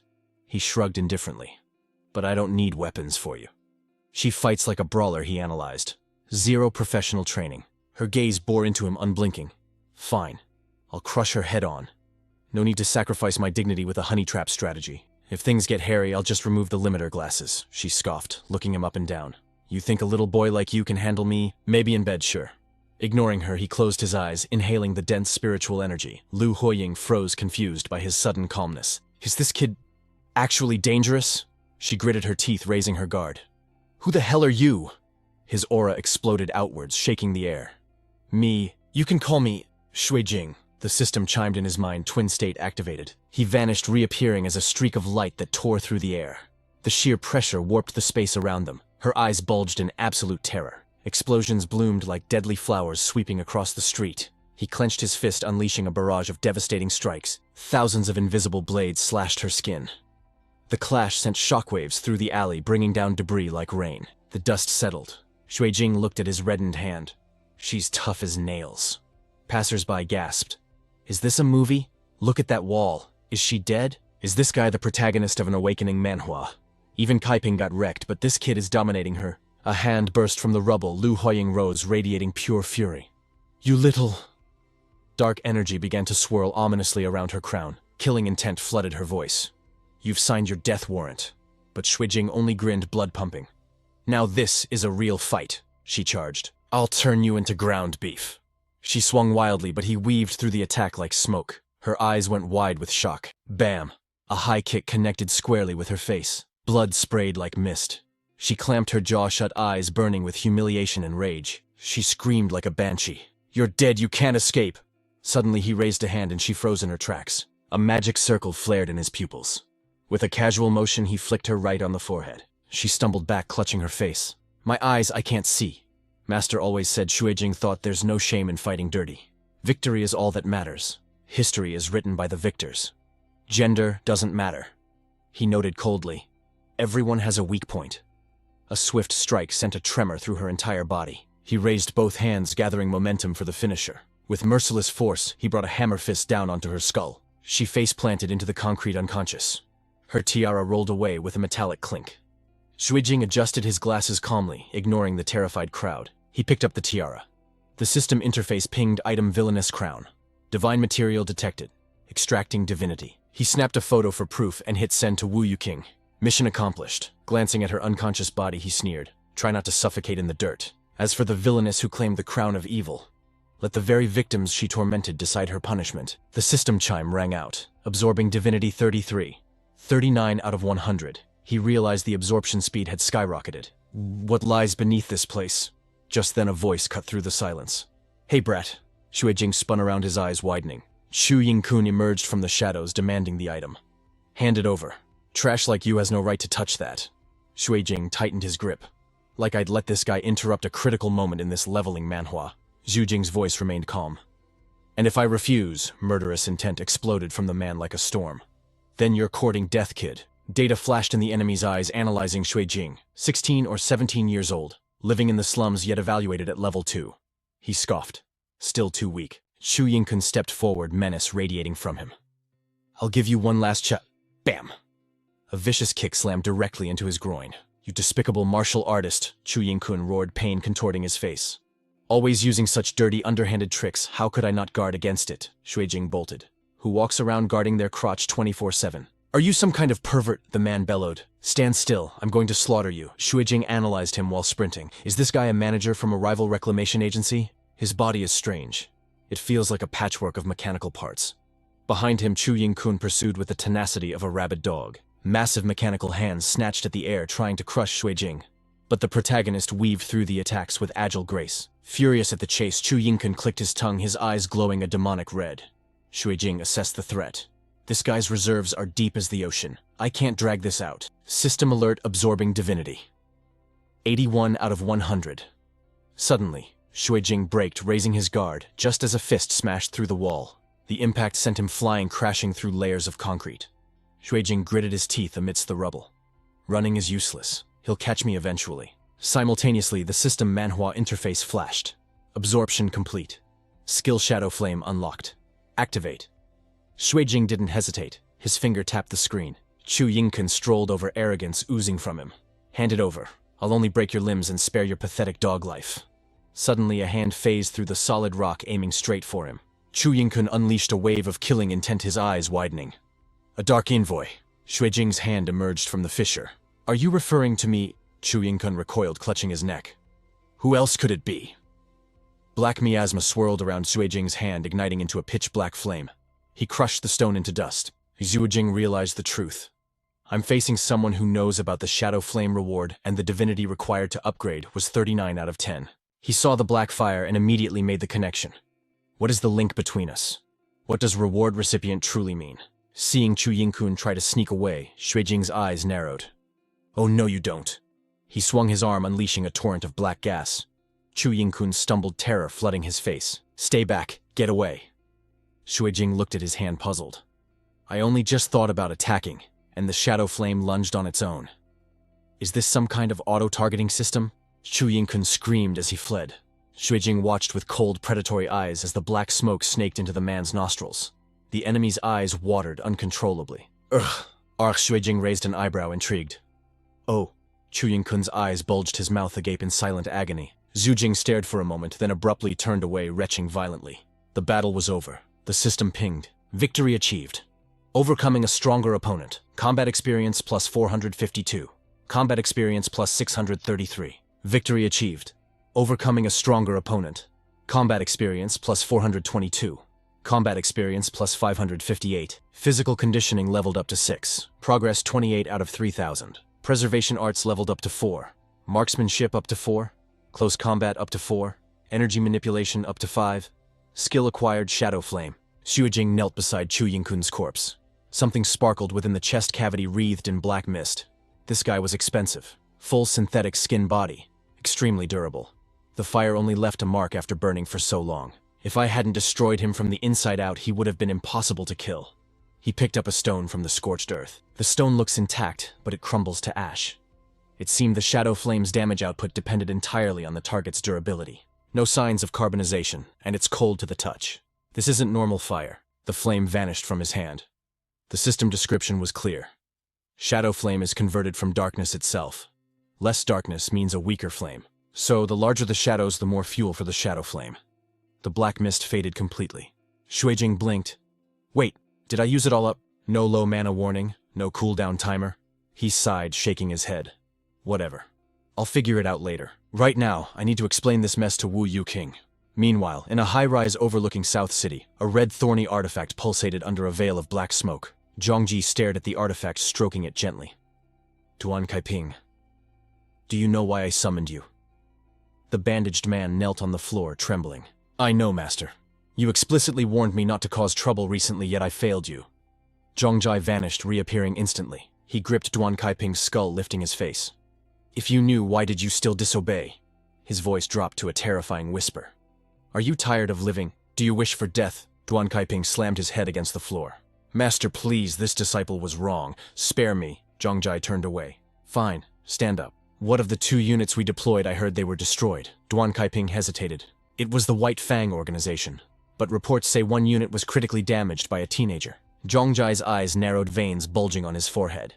A teenager? Duan Kaiping sweated profusely, his voice shaking. Yes, his name is Xue Jing. No special background, just a civilian. A roar shook the room. How can a mere civilian defeat my creations? Duan Kaiping bowed low. You are right, Master. Zhongjai's fury boiled over.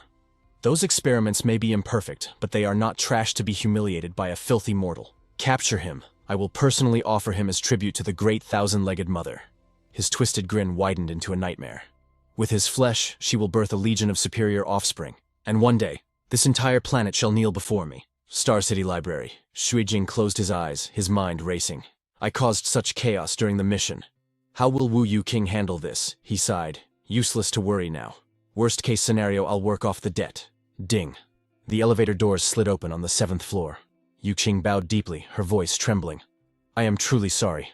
I never anticipated such a catastrophic anomaly, leaving you to face that nightmare alone. It was a grave failure on my part. Xue Jing's pupils constricted. He was stunned by her humility. She pressed a hand to her heart. I am upgrading this mission to rank C+. Please accept this additional compensation. Xue Jing scratched his cheek, bewildered. No problem. Internally, he panicked. What is this? Her reaction is completely different from what I expected. Yuqing exhaled softly. Thank you. Yuqing's expression turned serious. The man you eliminated, we've identified him. Chu Yingkun, a C-rank containment agent from the CI Family Corporation. I contacted their headquarters.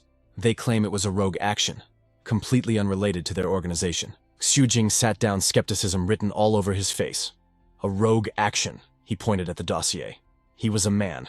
What use would he have for the wicked woman's crown? Yuqing slid a map across the table. Take a look at this. She pointed to the CE Corporation's territory. They operate in the inner circle. They wouldn't send an agent this far out for a mere triviality. Their excuse is airtight. Yuqing gathered the documents. But there are shadows lurking behind this incident.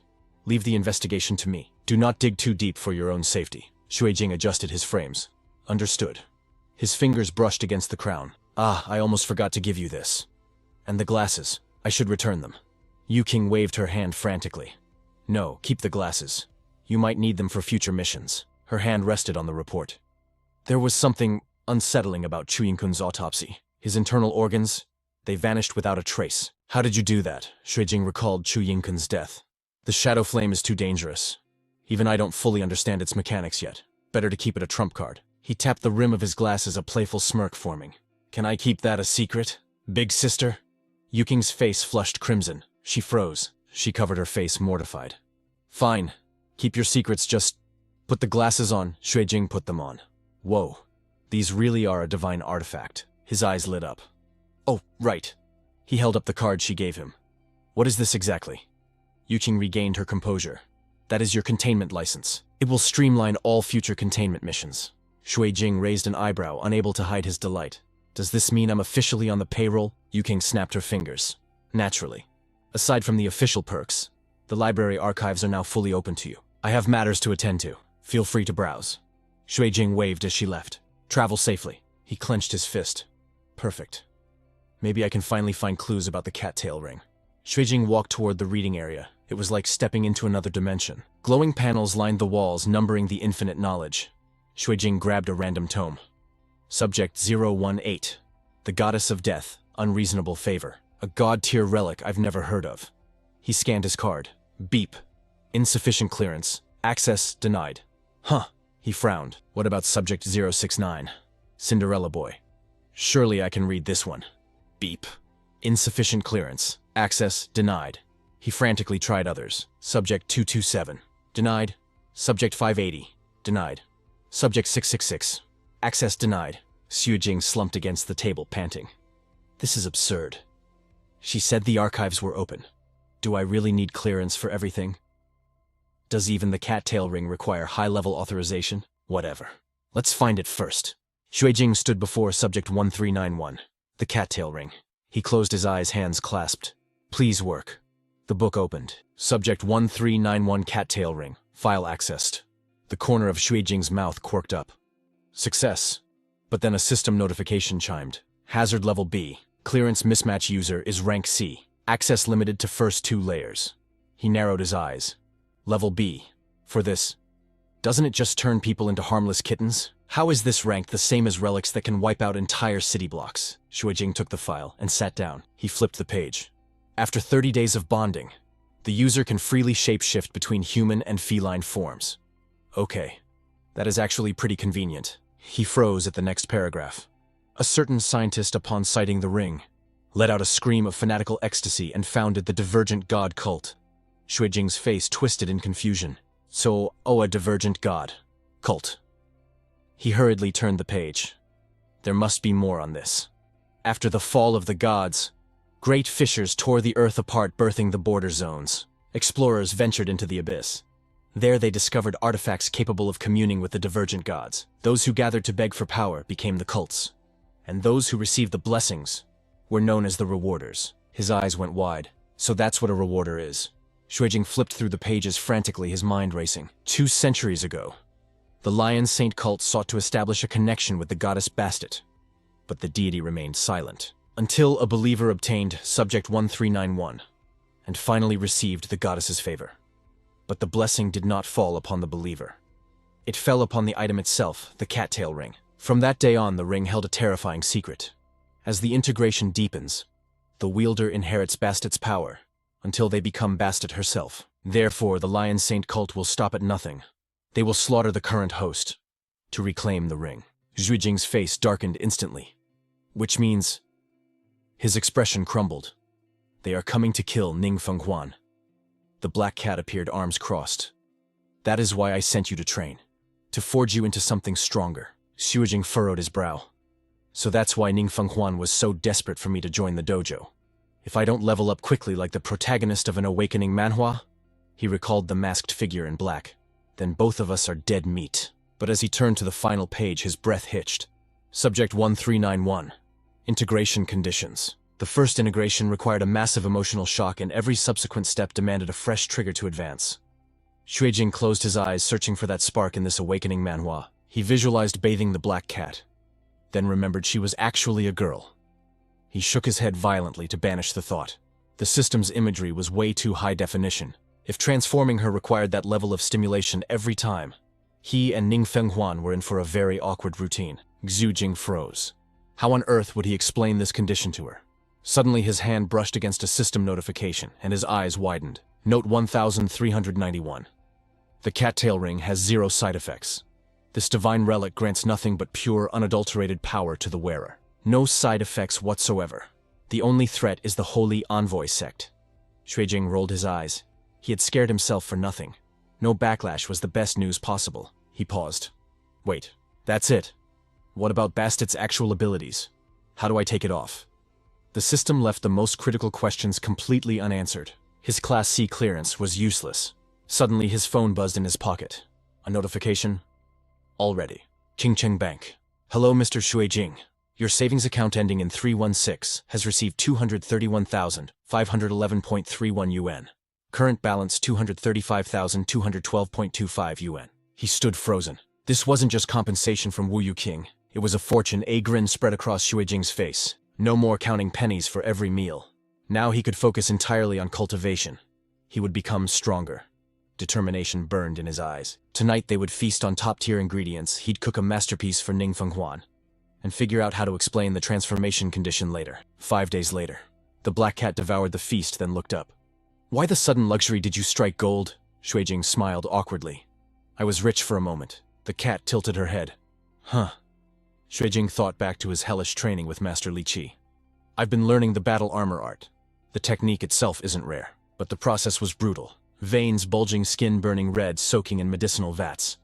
He had to drink the concoctions and bathe in them simultaneously. And the cost, a single training cycle burned through 40,000 yuan. He crushed the food in his hand. 5 cycles later, 20 prescriptions were gone. The cat stood up. Shouldn't you still have over 30,000 left? Why act so broke? Xuejing covered his face and pointed at the mountain of food. The cat sighed, covering her mouth. While I appreciate the tribute to this sect master, you need to learn fiscal responsibility. Blushing slightly, she approached him. Beyond the medicine, you still need to purchase weapons and a hidden arsenal. Plus, you need formal attire for high society events. A decent suit starts at hundreds of thousands. His lip twitched. That much? The cat pointed at the feast. This kind of luxury once a month is plenty. Xuejing's chopsticks froze in midair. The expenses were endless. Payday was miles away, and Wu Yuqing wouldn't have work for him anytime soon. He gripped his phone tightly. If he didn't find a new revenue stream fast, he'd be back to eating wind and sleeping on dew. He messaged senior brother Fu Guang. Brother, I'm strapped for cash. Know any place hiring bodyguard work, heavy lifting? I'll take anything. The reply came instantly. Perfect timing. Meet me tomorrow afternoon at the Hidden Dragon Dojo. Let's see how much you've improved. Xuejing looked over, and panicked, he slammed the table. Hey, save some for me. Outside the city roared with life. At the Hidden Dragon Dojo Jing channeled his energy. Focus sharpened his gaze as a golden aura erupted. Ding, new skill unlocked. Soft Force level 1. Fu Guang leaned against a pillar, impressed. This kid is a monster. 5 days to reach this stage of the battle armor art. Meng Meng stepped forward shyly. Junior brother.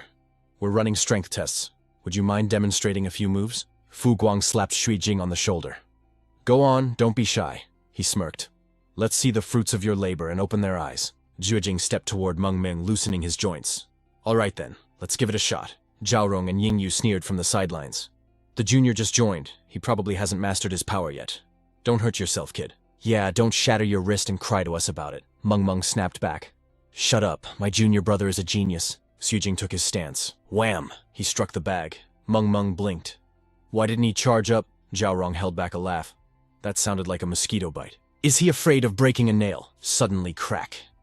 The punching bag groaned, split open, and exploded in a shower of stuffing. The crowd gasped, staring at the decimated bag on the floor. Senior brother, what was that? Xuejing smiled gently. Soft force. True power isn't just about impact. It's about penetration. Focus the energy into a single point, send it inside the target, and detonate. Meng Meng looked at him with stars in her eyes. Thank you for the lesson, senior brother. Xuejing turned to the heckler. You there, junior brother. Go grab a fresh pad for the machine. The guy jumped. Yes, sir. Fu Guang walked over, handing Xuejing a slip of paper. With that level of skill, I have no worries. A VIP needs protection. It's a messy job, but are you up for it? Xuejing scanned the note. Address Ruicho Hotel. Reward 800,000 yuan. His eyes practically glowed. 800,000? He grabbed Fu Guang's shoulder, seeing nothing but dollar signs. I'll take it. Later, a sleek car pulled up to the Ruicho Hotel. Xuejing stepped out, radiating an aura of calm authority. As he entered the lobby, whispers rippled through the crowd. Who is that? Look at his attire. A martial artist. Maybe a scion of a noble clan. I heard he's the new security lead.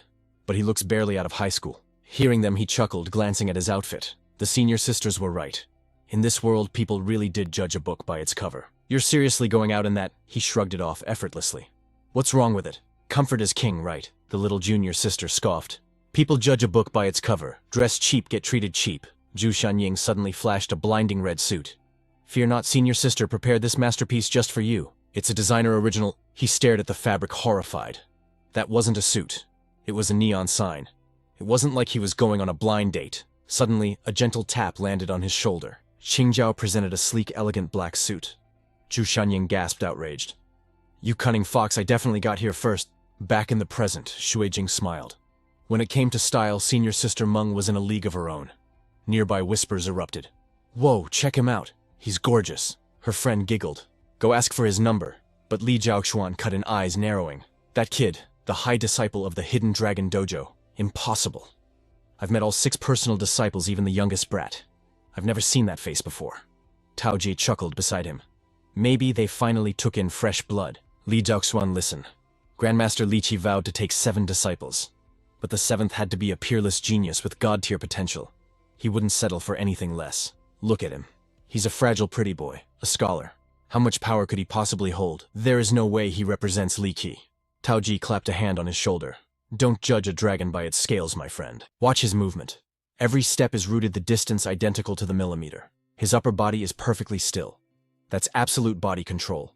His internal energy mastery is terrifyingly high. Li Jiaoxuan scoffed, unimpressed. So what?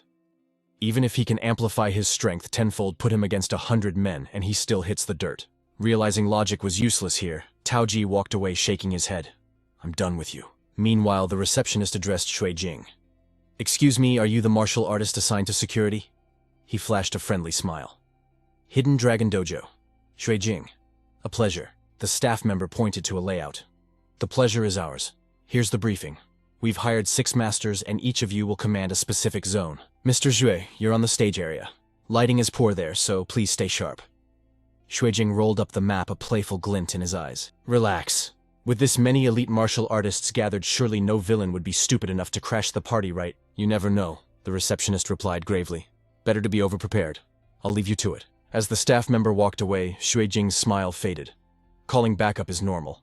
But summoning 6 high-level martial artists. That's not security. That's an army. And it's not just us. Look at the sheer number of bodyguards professionally equipped too. The surveillance tech here goes way beyond standard hotel protocol. Something smells off. Just what kind of storm is brewing here to require this level of defense? Suddenly, Li Jiaoxuan stepped into his path. So you're the rumored new disciple of the Hidden Dragon? Xuejing turned confused. And you are? Tiger Law Dojo. Li Jiaoxuan. Don't worry, I'm not here to start a war. But as fellow martial artists, surely a little friendly exchange to test our levels isn't too much to ask. Xuejing's expression cooled. How do you propose we do that? Li Jiaoxuan rolled up his sleeve, flexing. A simple test of grip. Xuejing didn't hesitate. Fine. In the world of Manhwa recap logic, this handshake was a classic dominance test. Xuejing analyzed quickly. He sees my age and doubts my skill. Typical, but this works for me. A chance to gauge my own limits. Just then, Pei Yuguang passed by, eyes widening. Xuejing, what are you doing here? His companion asked. Second Master Pei, you know that pretty boy. Who do you think takes the win? Pei Yuguang stammered. Well, a commanding voice cut in. My money is on the boy, Monkei gasped. Pei Yuguang's big brother. She frowned. But Li Jiaochuan is a beast. Last time the second young master fought him, he ended up screaming for mercy. Pei Yuguang turned red. Hey, don't bring up my dark history. A girl in the crowd whispered. The handsome one isn't reacting. Is he losing? Xuejing heard it and smirked internally. It's not that nothing is happening. It's that you can't see the invisible war. Pei Wu narrowed his eyes, analyzing the scene. The boy looks frail, but that body has been forged in hellfire. His muscles are condensed steel. His aura is pure, untainted. A thug like Li Jiaoxuan isn't even in the same dimension. Pei Yuguang. After this show is over, introduce me to that young master. Pei Yuguang nodded vigorously. Consider it done. How long has it been? Pei Yuguang wondered. How did Xuejing become a monster so quickly? Meanwhile, Li Jiaochuan sneered internally. This kid has 0 internal energy. A total amateur. Listen, kid, Li Jiaochuan grunted. Pack your bags and run home to mommy. As their grips locked, Xuejing analyzed, calm as a lake. Impressive grip. He's definitely put in the hours. A cold smile formed in his mind. Too bad. Compared to me, he's still just a child. Suddenly, Li Haoxuan's face twisted in horror. Panic set in. What the hell? Where is this crushing pressure coming from? His arm began to tremble uncontrollably. I can't hold it. He poured every ounce of mana he had into his arm teeth, grinding together. It wasn't enough. A sickening crack echoed from his hand. Zhu Jing blinked, realizing his mistake. Oops. That sound. Did I just pulverize his bones? He adopted a concerned look. Are you okay there? Li Xiaoxuan yanked his hand back, forcing a pained laugh. Of course, just testing you. You're definitely the real deal, hidden dragon style. I really need to use the restroom. Let's grab tea later. He sprinted away from the crowd to a secluded corner. The moment he was safe, he clutched his mangled hand. Ah! It hurts! It hurts so bad! He collapsed to his knees, tears welling up. That kid is a freaking monster. Back in the lobby, Shui Jing watched him run. Is he really all right? That was definitely the sound of phalanges snapping, wasn't it? Shui Jing, a familiar voice called out. He spun around. Pei Yuguang waved enthusiastically. Long time no see, Shui Jing smiled. Pei Yuguang. As they walked toward the stage, Shui Jing teased, So you really are a wealthy young master. I thought you were just bragging. Pei Yuguang scratched his head, smile faltering slightly. You joke, Shui Jing. The truth is, I'm just the illegitimate son of my father and his mistress. If the big boss didn't look out for me, I wouldn't be living this good life. Shui Jing cut to the chase. So why exactly are you looking for me? Pei Yuguang looked a bit awkward. Well, you totally dominated Li Jiaochuan earlier. My big bro wants to get to know you. He's a beast too, a genius who got into the Inner Circle University through the martial arts exam. Pei Wu stood tall on the stage. Shui Jing asked, That guy? Pei Yuguang nodded. Yeah. Plus a bunch of wealthy heiresses and madams want your contact info. You got any free time? Shui Jing sighed deeply. Definitely not today. I've got work to do later, but look, if it's just a casual introduction, I don't mind. However, if they're serious about making connections, tell them to come find me themselves. In this world, if you want something, you seize it with your own hands. You don't wait for a handout. Shui Jing waved as he walked away. I've got business. Later. Pei Yuguang watched in awe. Shui Jing is just too cool. But the moment Shui Jing tried to leave, the crowd swarmed him. The handsome guy is right. We have to seize what we want. Jingtao held out her phone, blushing. Hey, handsome, can I get your contact info? The mob behind her surged forward. Me too. Add me, come on, you won't regret it. Suddenly he spotted someone dragging heavy luggage through the hall. Shui Jing narrowed his eyes. The manager didn't say anything about a delivery. He turned to investigate, but Li Yue grabbed his arm. I add big sister here and I'll teach you all sorts of things. Shui Jing sighed, defeated by her persistence. I'm terrified of you, truly. What's your number? She beamed. That's a good boy. The crowd clamored, I want in too. But in the shadows, a hand pressed a strange red trigger. An ominous red light blinked. Shui Jing looked at his screen, confused. Is my phone glitching out? He scanned the room, a bad premonition gripping his heart. Suddenly, total darkness swallowed the hall. Panic erupted. Power outage. Hang on, let me use my flashlight. What the hell, my phone's dead. Mine too, it won't turn on. Are we all out of battery at the same time? Impossible, Shui Jing thought. I know for a fact my battery was fully charged a minute ago. In a pitch-black room with dozens of people, not a single person can produce a light source. It's not just a blackout. Every single phone is bricked. All electrical equipment has instantly failed. An EMP, that's high-level military tech capable of frying electronics instantly. But why here? If this is just to kill one person, isn't that massive overkill? Crash. The windows shattered simultaneously. Li Yue screamed and buried her face in Shui Jing's chest. His instinct screamed, it's starting. Chaos rippled through the banquet hall.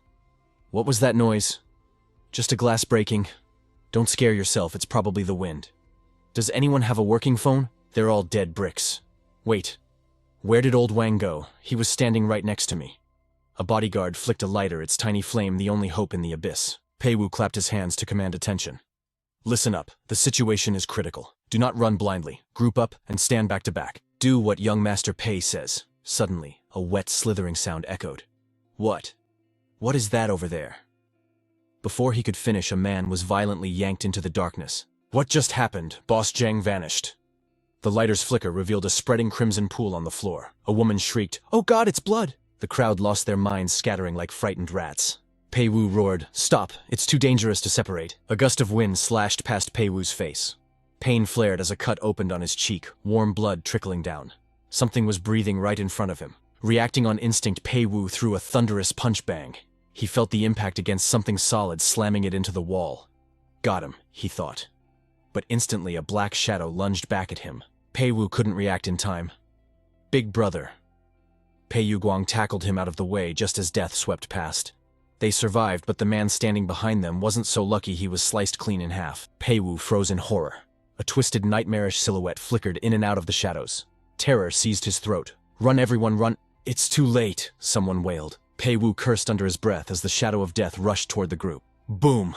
A leg whipped out from nowhere, smashing the entity into the wall with explosive force. Xuejing stepped into the light. "Just what the hell is that thing?" The monster slid down the wall, coughing up thick, dark blood. Xuejing analyzed the creature.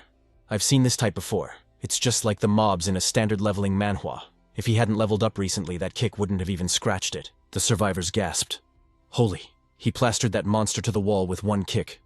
Where are the other martial arts masters? Where are the bodyguards? They all fled. A survivor stumbled towards Xuejing. "Xuejing, thank you for saving us!" Xuejing raised a hand sharply. "Stay back. It's not dead yet." The beast dug its claws into the wall and launched itself like a missile. Xuejing sidestepped the blur.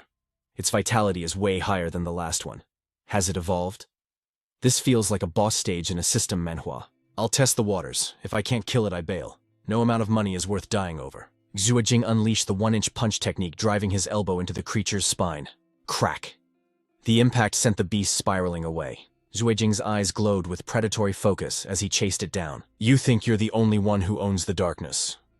After that last exchange, his vision suddenly sharpened, cutting through the gloom. He activated Shadow Flame Armor. Wait, this skill comes with night vision. The damn skill description never mentioned that. If I knew, I would have triggered it immediately. Xuejing danced through the room, using the furniture as stepping stones with impossible agility. Li Zhaoxuan watched, jaw-dropped. "Xuejing, he's actually going toe-to-toe with that nightmare." Pei Wu shook his head grimly. "No. Look closer.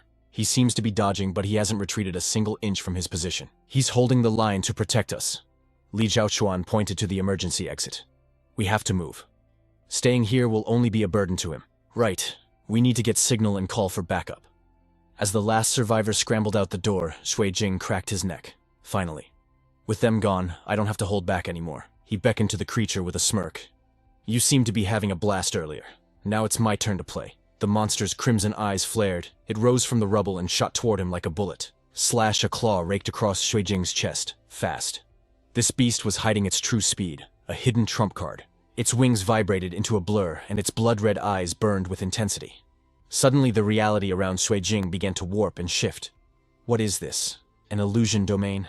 Xuejing plummeted into the endless void shards of memory flashing before his eyes like a lantern show. Was this the end? Did he really die at the hands of some trash-tier snake? Impossible. He had spent a fortune mastering martial arts. How could he lose to a piece of garbage like that? There had to be a glitch in the matrix. Suddenly, a colossal shimmering hand caught him mid-air. Xuejing landed in the palm stunned. Looming before him was a majestic dragon, its body crackling with raw lightning. He felt a strange familiarity with this beast. But reality snapped back. The monster lunged, driving a devastating punch straight into Xuejing's gut. The beast recoiled as if witnessing a nightmare. Within Xuejing, a golden sphere manifested wrapped in arcs of lightning. He opened his eyes and they burned with the fury of an awakening manhwa protagonist. Unleashing the hidden dragon style's ultimate move, electricity surged through his veins. Tit for tat right. He activated the wind cloud tail technique, manifesting a dragon's claw to crush the monster's skull. Blood sprayed like a fountain. The creature's head was pulverized into debris, raining down as its massive body lost balance and crashed to the floor with a heavy thud. Xuejing stared at his hand. "I think I just unlocked something legendary." But a noise from below snapped his focus back. The headless corpse was still thrashing. Why won't it die? Of course. Even mutated, it's still a cockroach at its core. Even without a head, these things can survive for over a week. Xuejing delivered a hammer blow to its torso. The true weakness of a cockroach lies in the nerve ganglion below the esophagus. He reached in and ripped out a long, grotesque organ. "Gotcha! Do normal cockroaches even have nerves this huge?" The survivors trembling under the tables finally began to emerge. Is it over? Is it dead? Relief washed over the crowd. That guy actually killed the monster. "Which dojo is he from? I'll sponsor him. 1 million, no 2 million. Young Master Pei, introduce us to him immediately." Tao Jie patted Li Zhaoxuan on the shoulder. "Old Li, I'm impressed. You actually dared to provoke a powerhouse like that." Li Zhaoxuan forced a bitter laugh. "Don't mock me. When that kid sparred with me earlier, he probably didn't even use 1% of his power. I'm just lucky he was merciful enough not to end me." Xuejing stood tall amidst the carnage. "Everyone get out now. This situation isn't over yet." but someone looked concerned. Brother Shen, you're injured. Suddenly, Ye Chenglin stepped forward. Friend, what do you mean? Shuijing turned to face him. And you are? The man held out a business card. I am the host of this banquet, Ye Chenglin. Are you suggesting this wasn't an accident? Shuijing took the card, his eyes narrowing. Correct. This wasn't a normal blackout. It was an electromagnetic pulse, likely man-made. That monster didn't just wander in. Someone released it to slaughter everyone here. Ye Chenglin clenched his fists, veins popping. This was an organized assassination. A planned hit aimed directly at us. I will have my father investigate this thoroughly, Shuijing thought to himself. So many cameras, so many martial artists invited. You knew something would happen, yet you held the party anyway. You're the suspicious one. The guests here are all elites. Why would anyone want to wipe them out all at once? And this Ye Chenglin, he's definitely hiding something. Shuijing addressed the crowd again. The monster is down, but the danger hasn't passed. We need to leave this place immediately. The survivors began to scramble toward the exits. Move, but keep it orderly. Don't push. Someone get a lighter. We need light. Ye Chenglin leaned close to Shuijing's ear. Hey friend, do you know what that monster actually was? Xujing replied coldly. I'm just a bodyguard. My job is to keep people alive, not identify species. Internally, his guard went up. Is he testing me? The water here is deeper than I thought. The atmosphere was chaotic. Call your families, get them to pick us up. I just want to go home. While the chaos ensued, Shuijing checked his interface. Like a classic system manhwa, the notifications flooded in. You survived a deathmatch. Potential unlocked. Body refining. XP plus 1027. A smirk touched his lips. Not a bad harvest. You have experienced a fierce battle to the death. The thrill of victory has elevated your mental state. Preservation Arts, XP plus 829. You have gained new insights into your cultivation technique. Running XP plus 538. Charm XP plus 551. Aiming XP plus 518. Combat XP plus 1539. Energy Control XP plus 1347. Visualization XP plus 1211. Body Refining leveled up to 7. Preservation Arts to level 5. Running to level 6. Combat to level 6. Visualization has leveled up to 4. Shuijing was ecstatic. 4-digit XP gains, and I met the specialization conditions. Suddenly, the gaping wound on his chest knit itself back together. He blinked in surprise. My injuries. They're gone. He stood up, stretching. What is this power? Status restored to peak. Condition met. Convert basic energy control to special energy control. Proceed with specialization. He stared at the blue screen.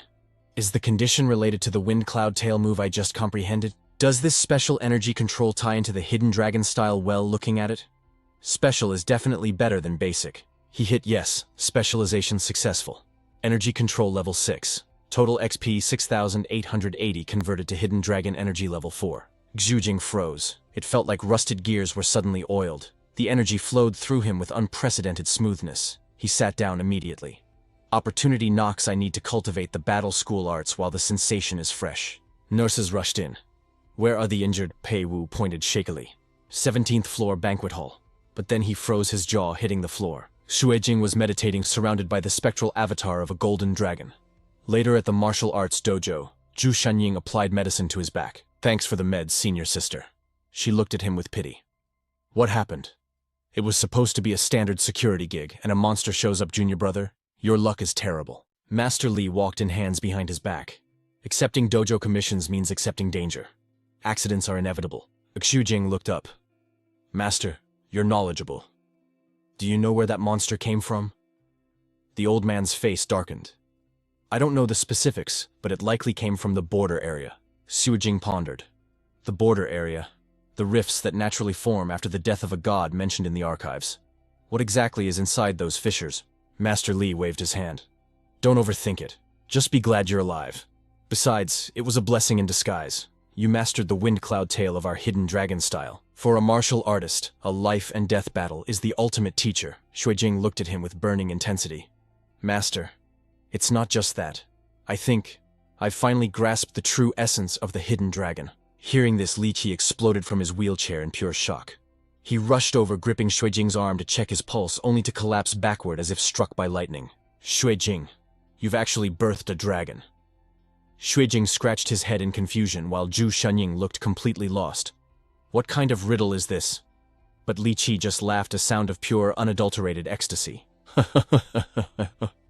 Harmansasi, to harbor a true dragon and overturn the heavens, one must nurture the fledgling within. Inside your body, my young disciple, a dormant dragon has finally awakened. Xu Jing stepped forward to help his master up. Master, ever since this presence appeared, my energy flows like water. Does it grant any other abilities? The old master looked at him with intense gravity. This dragon is no illusion. It is a sentient strand of dragon qi. You aren't just practicing martial arts anymore. You are nurturing a god within your very soul. This is the ultimate secret of our hidden dragon school. Xue Jing, you finally obtained the key to breaking your limits, just like the protagonist of a legendary leveling manhwa. Breaking limits? Xue Jing asked as Zhu Xianying helped the old man back into his chair. Master, what exactly does breaking limits mean? Li Qi explained with burning enthusiasm. The human body has a ceiling. Once your flesh, bones, blood, and organs reach perfection, you hit a wall that no mortal can pass. That is when you must break the limit. It is a total sublimation of your life force, reconstructing your body at the most fundamental particle level. You may still look human on the outside, but your biological essence will have evolved into something far superior. Those who achieve this are called earthly immortals by Taoists and living Buddhas by monks. Barring any catastrophe, you would live to at least 150 years old, maintaining your physical prime until the very end. Xue Jing pondered this deeply. Then master's legs. That must be the catastrophe you mentioned. Li Qi nodded reassuringly. Xue Jing, don't worry. You've already taken the most dangerous step. The risk of failure has dropped significantly. All that remains is grinding the necessary effort. Xue Jing's expression turned serious. I understand. Thank you, master. Zhu Xianying sat down looking troubled. But master, senior brother said you were once a powerhouse who crossed the Dragon Gate. Why did you age so terribly? Li Qi's eyes suddenly turned cold as absolute zero. Because the dragon I raised was slaughtered. The two disciples froze, stunned by the revelation. The old man continued, his voice dripping with regret. Back then in the North District, I thought I was invincible. I was arrogant, wild, and didn't know the height of the heavens. Every day Meng Bocheng and I challenged everyone we met, making countless enemies. Those cowards couldn't defeat me, so they targeted Meng Bocheng's wife and child instead. Blinded by rage, I sought nothing but blood. I didn't care who stood in my way. For every one that came, I killed one. I was a storm of death. For a fleeting moment, I truly felt like the strongest under the heavens. But karma always collects its debt eventually. A true powerhouse crushed me. He severed my legs, killed the true dragon within my soul, and shattered my spirit. In an instant, I became the cripple you see today. Everyone kicked me while I was down. Only Meng Bocheng stayed loyal. To escape our enemies and protect Qingjiao, we fled the North District and opened this hidden dragon dojo. Xue Jing's face darkened. Master, do you not desire revenge? Li Qi sighed, the fire in his eyes dimming. If you ask if I want it, the answer is undoubtedly yes. But my enemies are titans of the North District, not the small-time thugs you see here. Dealing with even one is a nightmare, let alone a group. Anyway, forget these old war stories. If you ever rightfully enter the inner circle, we can discuss this again. Outside, the sky had turned a brooding shade of twilight. Xu Jing climbed the stairs when his phone suddenly buzzed in his pocket. Star City Bank. Dear Mr. Xu Jing, greetings. Your account ending in 316 has received 8 million credits. Current balance, 8,010,103. Talk about efficiency. That hotel pays faster than a guild settlement in a system manhwa. He unlocked his door and stepped inside. Huaner, I'm home. But the room was dead silent. Huaner isn't here. She can't be taking a shower this long, right? He frowned, activating his sensory visualization technique. An image flashed in his mind, the little cat girl hopping around happily before climbing out the window. Trying to sneak out. Xue Jing rushed to the window and scanned the area. Far down the street, he spotted two menacing figures, and they had Huaner surrounded. Xue Jing gritted his teeth, his aura flaring. Damn it, Huaner is in trouble. Down below, Huaner extended her claws, hissing. I thought you rats scurried away. Why the hell are you back? The spectral image of the infinite dragon Ananta Shesha manifested behind the men. Gong Long sneered, because the infinite dragon crown has answered our prayers. Huaner's eyes went wide with shock. The man took a slow, threatening step toward her. Sect leader, your aptitude is god tier. You are destined to be the vessel. With you, we can rebuild the glory of the sect. Suddenly, a hand shot out, blocking Gong Long's path. Can't you see she isn't interested? Huaner gasped, looking up to see her savior. Xue Jing, what are you doing here? He stood protectively beside her. That's exactly what I want to ask you. Judging by their chatter, these guys are your cult followers. The intruder didn't flinch. His eyes glowed with a sinister crimson light. Sect leader, aren't you afraid the Kangdi Corporation will find out about this boy? Fear instantly gripped her heart at that name. The Kangdi Corporation. But Shuijing stepped forward, completely unfazed. I can't pretend I didn't hear that threat. Gong Long panicked slightly, waving his hands. No. No. I meant that if the sect leader stays with you, Kangdae will find her, and you'll be dragged down with her. Huaner hesitated, looking at Shuijing with guilt. He noticed her wavering gaze and thought, does she actually want to leave? But this Kangda security company, they are no joke. After the fall of gods, the world plunged into chaos. The government couldn't handle it, so they outsourced law enforcement to private security firms, allowing them to build private armies. Kangda is one of the biggest sharks in that ocean. Unlike the others, they grew too fast, sinking their roots deep into the city's underbelly. Now they are uncontrollable beasts. Ning Fenghuan, hiding here as a cat, was safe enough, but now that the dragon sect has sniffed her out, the risk of exposure has skyrocketed. Thinking this through, Shuijing glanced at the girl. Even if Kangdi comes knocking, I'm not afraid of a fight. He spoke up, his voice cutting through the tension. She isn't going anywhere. Huaner's eyes lit up like stars. Gong Long, furious, stomped the ground, cracking the pavement. You arrogant brat! Do you really think you can protect the sect leader? Shuijing raised his head, his gaze calm, yet terrifying. It hasn't happened yet, so how would you know? Gong Long pointed a trembling finger at him. You have no idea how terrifying Kangdi is. A nobody like you, just one squad would— Enough! Huaner screamed, cutting him off. Stop it. If you people didn't show up, none of this would be happening. I never wanted to be your stupid sect leader. That damn old man forced it on me. First, you claim I am the heir, and now you want me to take the fall for your mess. If you want to suffer, go do it alone. Do not come looking for me. Ning Fenghuan gasped for breath, her chest heaving while the crowd stood frozen in shock. She turned a blush, dusting her cheeks, and whispered, No matter what happens, Shuijing, you will protect me, right? Shuijing offered a smile as warm as the morning sun. Always. Together they turned their backs on the chaos. Watching them go, Gong Long merely scoffed, unable to intervene. Meanwhile, in the shadows, a cold voice broke the silence.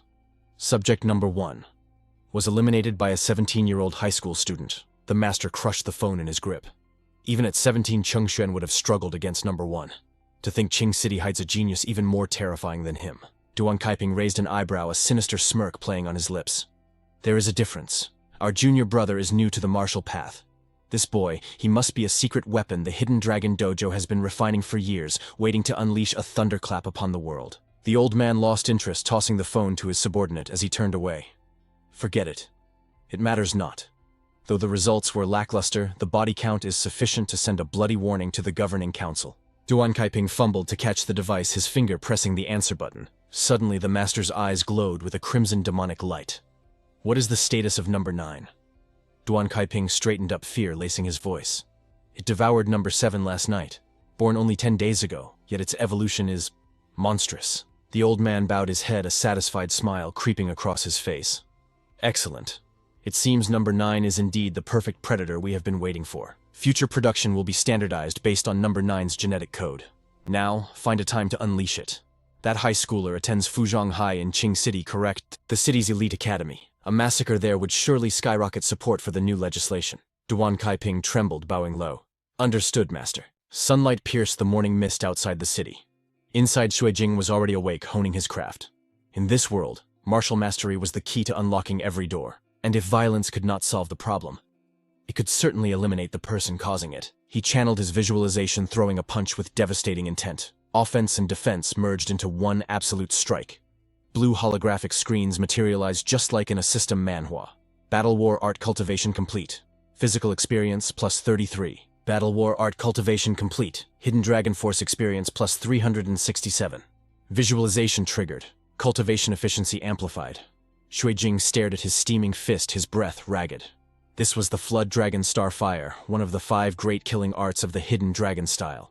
A technique designed to bypass armor and detonate internal energy directly inside the enemy. Whether copper skin or iron bones, nothing can withstand it. I must master this. Suddenly, Fu Guang popped his head in, beaming with excitement. Junior brother, you hit the jackpot. Shuijing turned confused. What do you mean? Fu Guang rushed in and crushed him in a bear hug. Yesterday at the Ruizhou Hotel, you slaughtered that monster and saved a bunch of second-generation rich kids, right? I did, Shuijing replied blankly. Fu Guang shoved his phone screen into Shuijing's face. Today, the Hidden Dragon Dojo received a flood of donations. Every single cent came from those wealthy heirs you saved. Master said this is your reward. It has all been transferred to your account. A grand total of 22 million. Shuijing's eyes lit up as dreams of wealth raced through his mind. Seems those elites know how to pay their debts. He slid a notebook toward Shuijing. Master says now that you are flushed with cash, you can stop training like a pauper. This is the regimen he designed for you. Shuijing opened the book, his eyes scanning the long list of text. Daily Great Tonic Pill. Kidney Nourishing Soup. Total daily cost 280,000. Shuijing chuckled confidently. That is nothing. I have 22 million. Pocket change. Fu Guang's smile widened mischievously. Turn the page, junior brother. Shuijing flipped the page, and his soul nearly left his body. Weekly Spirit Condensing Pill 800,000. Type B, medicated steam bath twice a week, 1,230,000. As he read on, his hands began to tremble, cold sweat pouring down his back.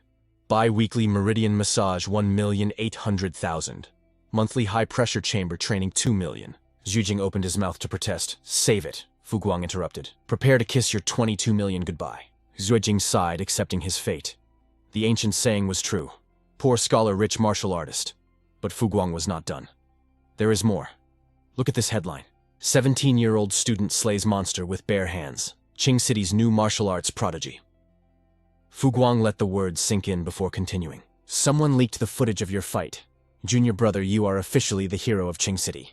Just then, the phone in Shuijing's hand buzzed. Fu Guang leaned in curiously. Who is it? The screen flashed an unknown number. I have no idea, Shuijing muttered. He brought the phone to his ear. Hello. Whatever the voice on the other end said, it drained the color from Shuijing's face instantly. Fuh, Shuijing. Do you have any idea how long it has been since you showed up for class? The teacher roared. You think you are tough skipping school to work part-time? Being a big hero means you do not need an education anymore. It is not like that, sir. My family had an emergency. Save the excuses, the school sports festival is in a few days. I have already registered you. 100 meters, 200, 400, 800. You are running them all. Shuijing's heart sank. He wants me to single-handedly carry the class to glory. Just then, a small head popped into the room waving cheerfully. Teacher, something came up, I have to go. You better be there, the teacher yelled before the line went dead. Shuijing turned to the girl. Senior sister Zhu Shenying. What is it? She stepped inside, grinning. I have a commission for you. The payout is huge. Sparring partner. The client is a martial artist, too.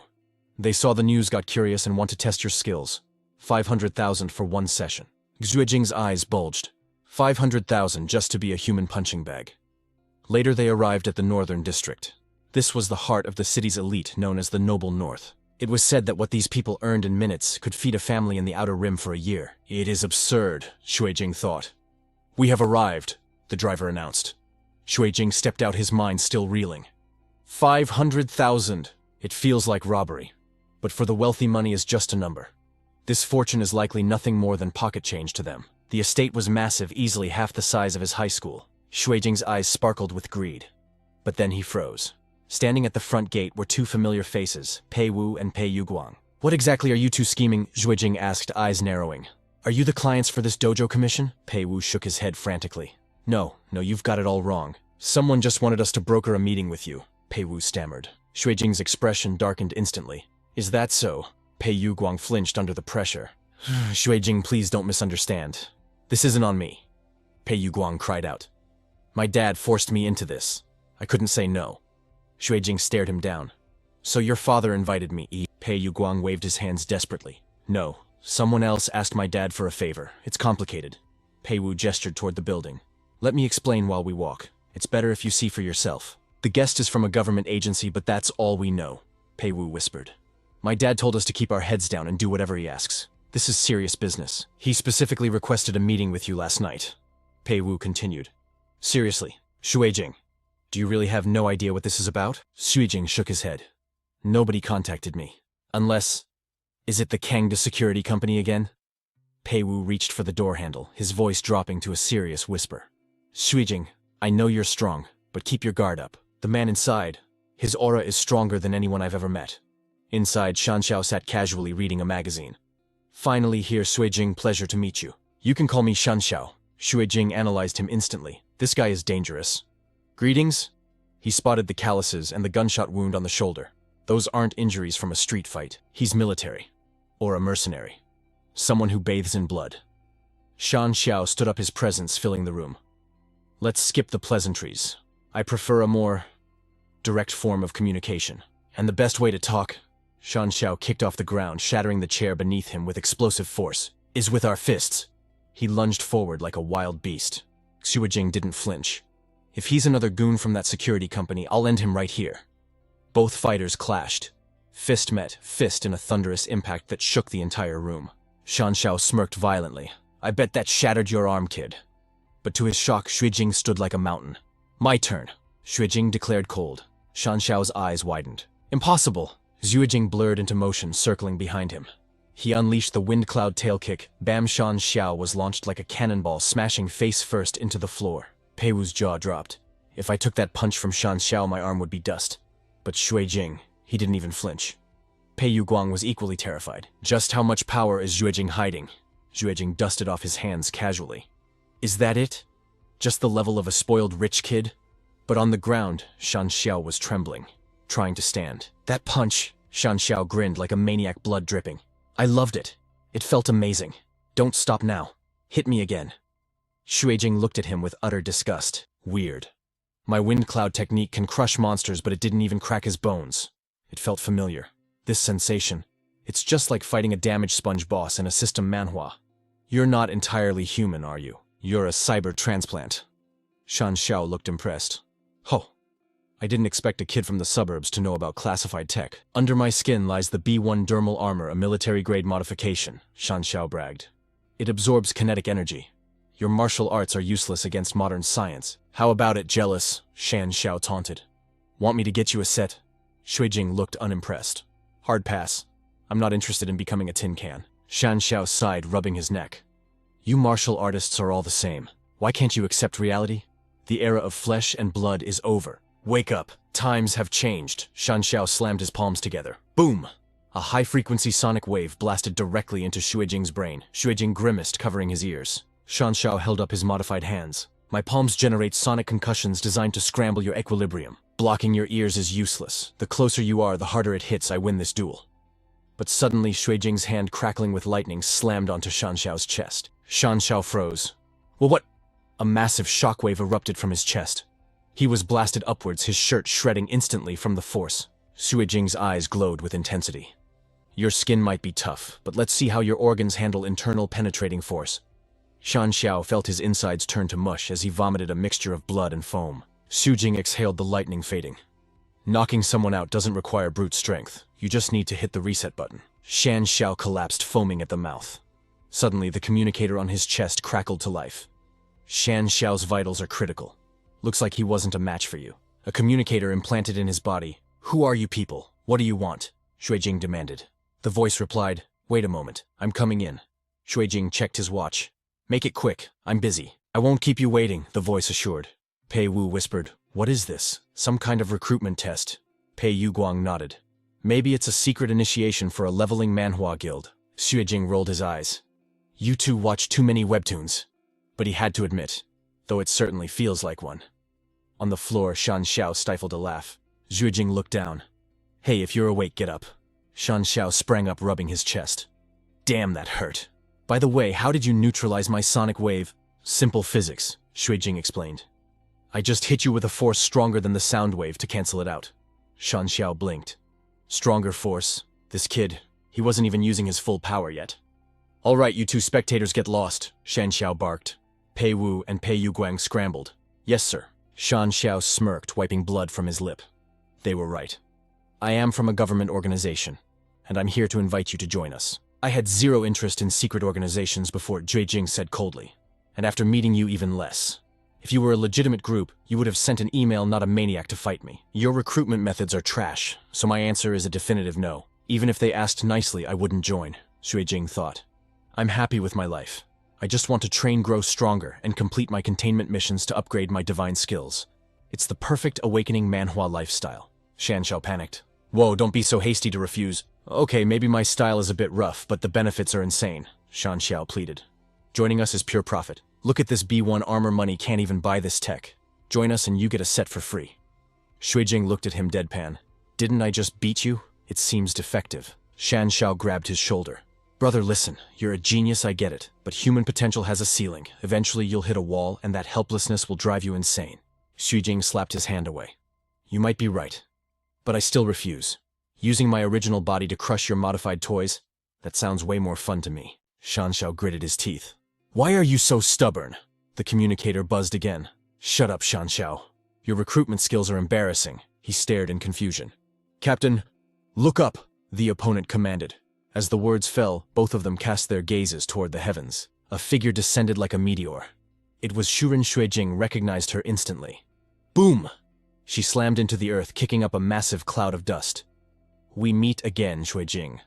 I assume you haven't forgotten me. I am the captain of White Fang's Unit 838, and this gorilla standing beside you is my squad member. Shan Xiao roared in protest. I am not a gorilla, Xuejing whispered. Didn't you already introduce me to Wu Yuqing? Why are you trying to rope me in again? Shuren coughed lightly.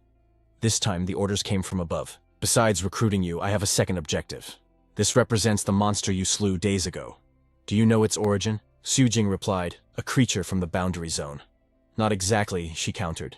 It certainly possesses the traits of a boundary creature. Take this core, for instance. It is the source of their power. But it doesn't always reside in the heart. It could be in the limbs, the claws, or even hidden within the skin.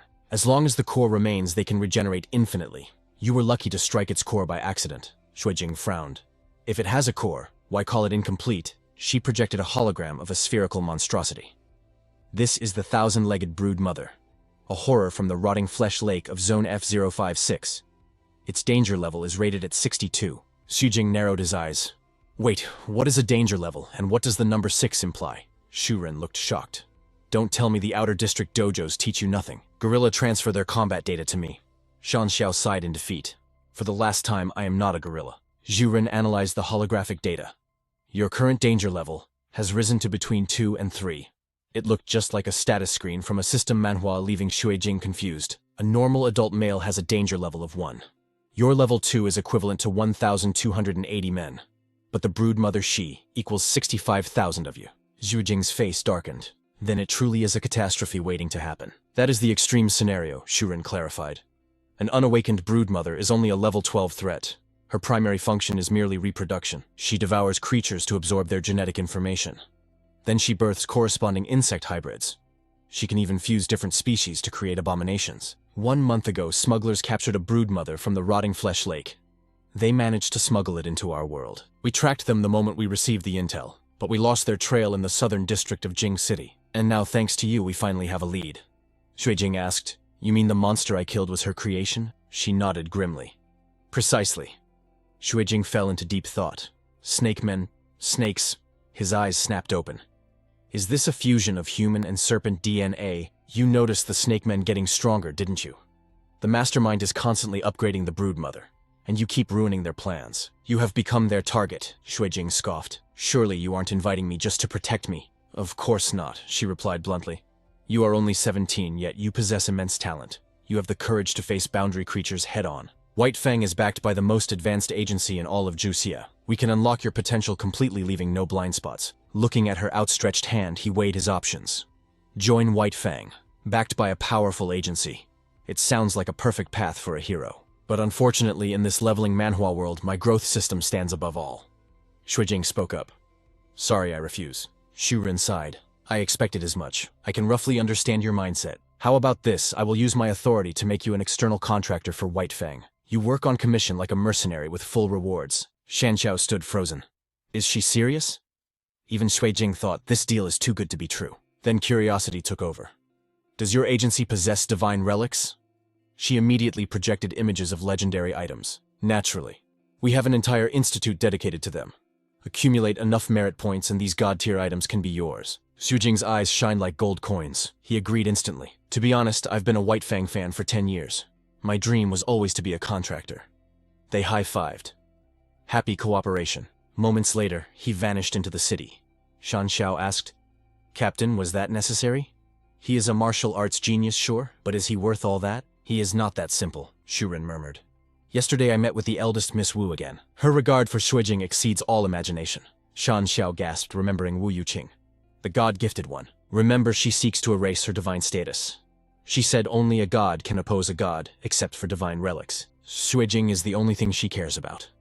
He must possess a secret we have yet to discover. Even if we don't know what it is, we must secure him first. The evening sun painted the sky in burning shades of orange. Inside the car, Xuejing gazed out the window. Jing City is flashy, but it can't compare to the North District. Ding, a notification popped up. It was Wu Yuqing. Come to the library when you are free. Xu Jing replied instantly. On my way. Drive her to the Jing City Library. On the 7th floor, the mysterious beauty was waiting. Sit, she commanded. He sat and downed a glass of water nearby. Immediately his face twisted in disgust. He stuck out his tongue. Boss, can't we drink something tasty for once? He thought, how obsessed is this woman with plain soda water? Yuqing smirked. You don't like it. That tea was brewed from the divine relic you admire so much. Xuejing sighed helplessly. I'll take a cola, thanks. Suddenly she pierced him with a sharp question. The White Raven organization. They've already made contact, haven't they? Xu expression remained as calm as a still lake.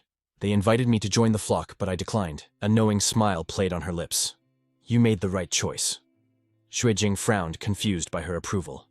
Why do you say that? Wu Yuqing's voice turned solemn as she explained the lore of this awakening Manhwa world. Normally, crows are seen as harbingers of doom and death. But the White Raven is an anomaly, a symbol of rebirth and purified hope. However, the name isn't just poetic. It represents the razor-thin line between life and death. Because the mortality rate for White Raven agents is catastrophically high. In 60 years of history, only 3 agents have ever retired with their lives intact. A cold chill ran down Xuejing's spine. That sounds insanely dangerous. His mind raced with calculations.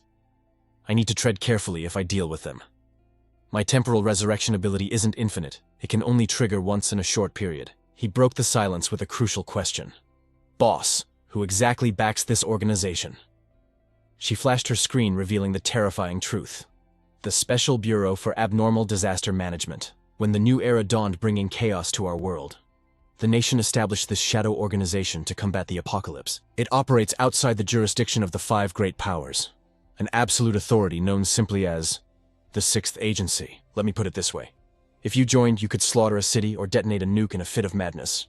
And not a single soul would have the authority to arrest you. Xu eyes widened in disbelief. That much unchecked power. Isn't the government afraid of creating a monster they can't control? There is no need for fear. The 13 Supreme Commanders all hail from the High Summit itself. Realization hit him like a truck. So the 6th Agency is the will of the nation. Their background is terrifyingly immense. She took back her phone, dismissing him. I just wanted to warn you about the Ravens. You can go. Xuejing blinked, surprised. Wait, no missions for me. None. What about viewing a divine artifact? He pressed. Absolutely not. Seriously, that's it. She sighed, pointing to the door. If you're bored, go clean the library. Xuejing instantly shot up from his chair. Actually, I just remembered I have urgent business. Goodbye. Suddenly his phone buzzed. It was Teacher Du. Panic flashed across his face. Crap, I completely forgot about our meeting. He answered hurriedly, Teacher Du, don't panic, I'm on my way. Meanwhile, under the blood-red sunset of the South District, an old master sat in the shadows of a decaying street. Du approached, bowing low. Master, the test subjects have been relocated. The old man scowled. Those White Raven dogs have a keen nose to track us here. How is Duan Kaiping? Du smiled darkly. As ordered, he took Subject 9 to the provincial high school. We should hear news of the chaos shortly. Good. Subject 9 will serve as bait for the Ravens. While they are distracted, we will move the celestial centipede mother. The mother's aura is too massive to hide otherwise. Du scoffed. That Kangde corporation is useless. We have to do everything ourselves. The master spat on the ground in disgust. These corporate vultures only want the rewards without the risk. If we fail, they lose nothing. That is why the dirty work falls to us. Du hesitated. Master, once we succeed, won't they just discard us like trash? Do you take me for a fool? I prepared a contingency plan long ago. If we go down, Kangde goes down with us. The next day, a predator lurked in plain sight. His gaze lingered on the young students like a wolf eyeing sheep. So much fresh, tender meat. The mother would feast well on them. His attention shifted to the balcony. A chorus of girls was screaming a name in adoration. Xuejing. Curious, the hidden monster turned his gaze toward the track field. He spotted the source of the commotion. So that's Xuejing, the boy who defeated a test subject. Impressive for a normie. He smirked with malice. Don't worry. You'll all be screaming in agony soon enough. He pushed his cart away, blending into the shadows. Like watched him go, puzzled. That janitor is built like a tank. Did the school hire a bodybuilder? Back on the track, Xuejing exploded with speed. He crossed the finish line, taking first place effortlessly. Fangirls went wild. Senior Xue, please have my babies. Ba Dao took second, followed by Xiongyang. Lika tossed a water bottle to the champion. Look at you, Xuejing, still pretending you're not interested in girls. Xu Jing remained cool as ice. Not interested. Do I have more events?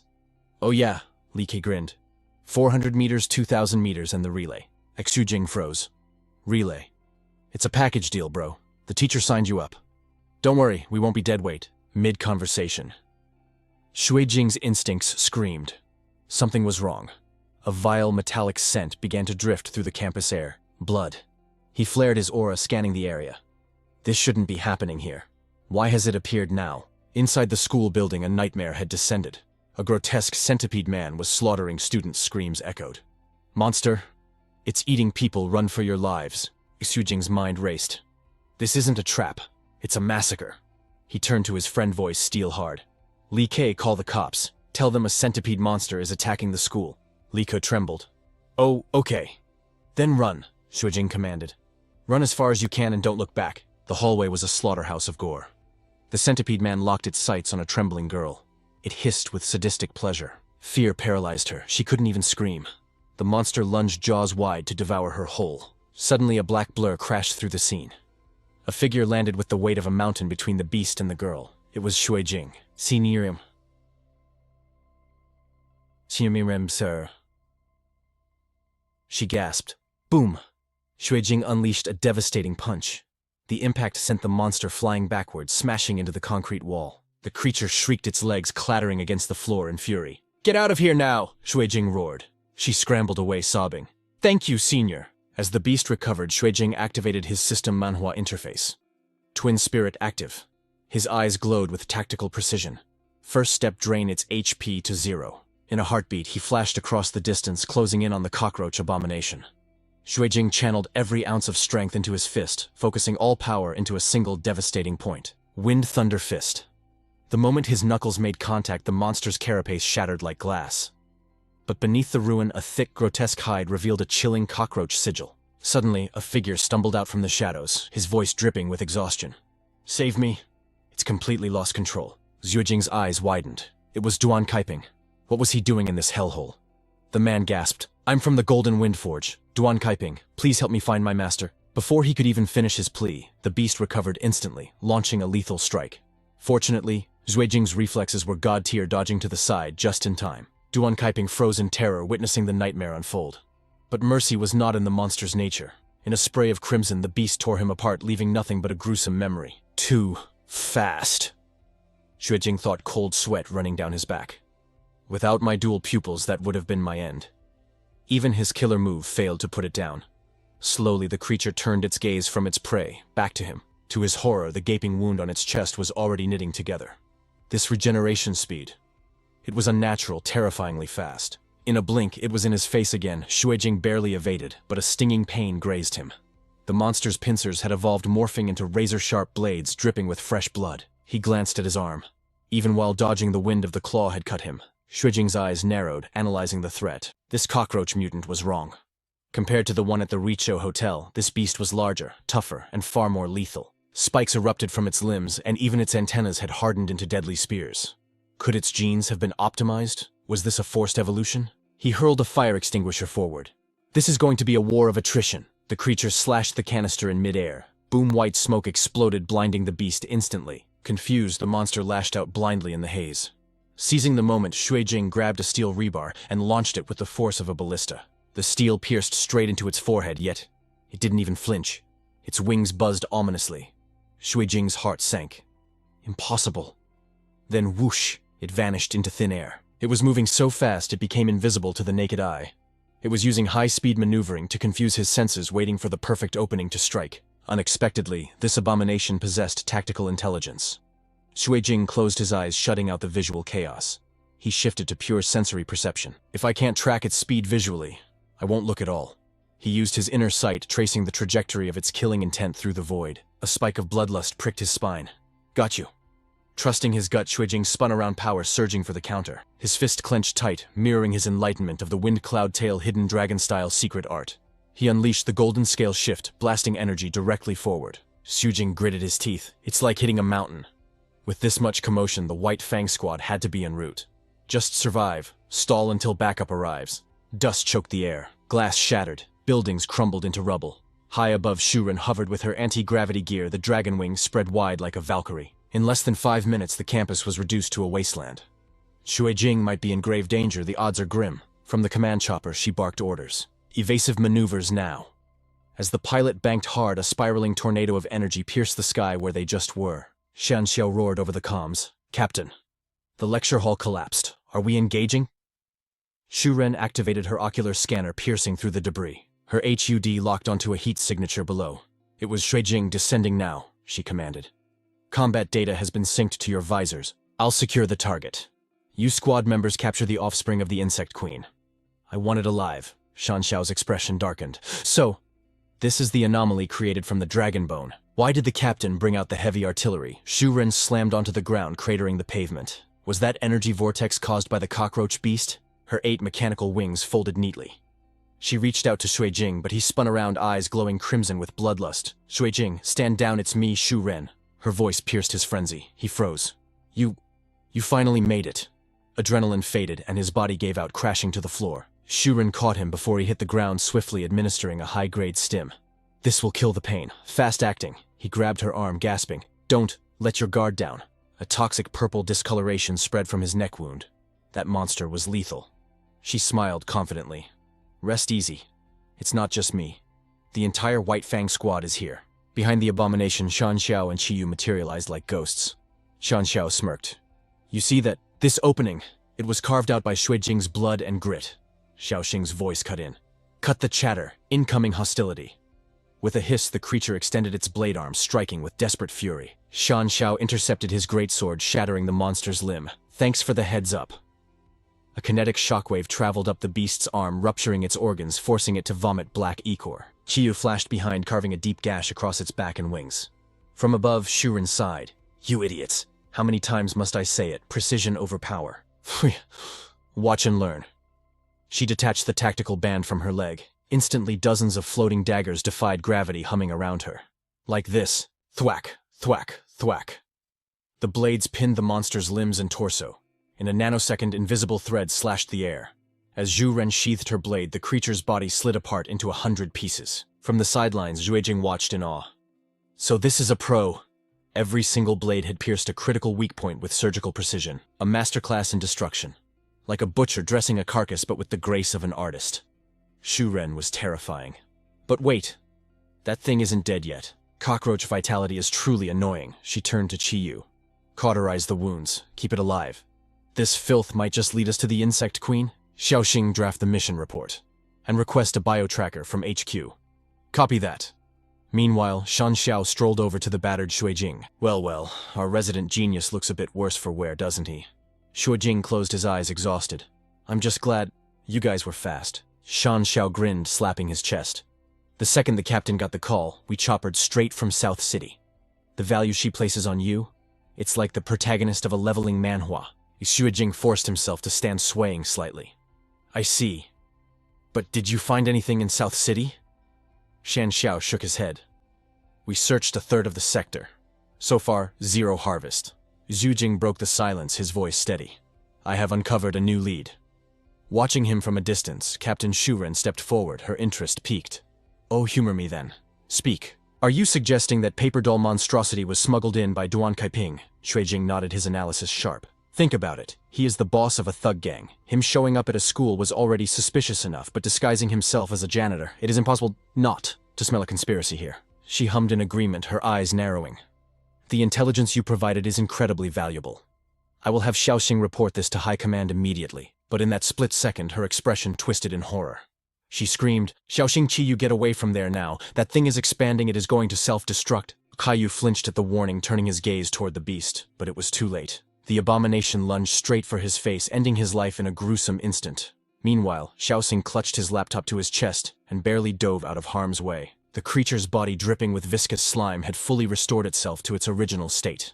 Shan Xiao gasped, instant regeneration. But Shu Ren's eyes widened as she realized the truth. No, that is not regeneration. It is shedding its skin. Shan Xiao shouted, Captain, it is trying to flee. Shui Jing's voice remained calm, cutting through the panic. It will not escape today. He extended a hand toward Shu Ren. Captain, lend me a knife. She watched him weigh her blade in his hand, confused. What are you planning? But Shui Jing was already in motion. Activating twin strength and twin speed, he locked onto his target with precision aiming. The knife tore through the air, piercing straight through the paper doll's body with the force of a cannonball. This is the peak excitement of a leveling manhwa. The two veterans stared at the scene, their jaws hitting the floor. Shan Xiao slowly turned his head, disbelief written all over his face. "Brother, did you just throw an armor-piercing bullet with your bare hands?" Yu Jing simply shrugged. "It is all thanks to Captain Shuren's high-quality blade." But the captain was trembling not from fear, but from sheer rage. "That knife cost me over 10 million. You threw it away like trash." Xue Jing fell into deep thought. Previously he had used the same twin strength technique, yet he could not scratch this resilient monster. It just went to show that in this dangerous world, having a top-tier weapon makes all the difference. She glanced back at him, noticing his fatigue. "It seems using that move comes with a heavy price." She sighed. "Let's go. Get on the chopper. We will take you back to the Hidden Dragon Dojo first. We can deal with the rest later." Xue Jing nodded silently. Understood. Staring at his trembling hand, he let out a long sigh. Relying solely on energy circulation would not be enough to heal these internal injuries. He would have to ask his senior brothers and sisters for help, though he knew he wouldn't be able to avoid a harsh scolding for being so reckless. The helicopter engines roared to life, carrying the 4 survivors away from the chaotic battlefield and into the sky. A heavy silence filled the cabin until Shan Xiao spoke up.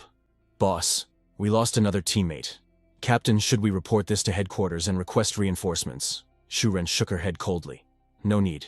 If any more of my subordinates die, the casualty rate will be too high. It would tank my year-end performance evaluation." Xu Jing sighed internally. Such a cold, indifferent attitude toward death.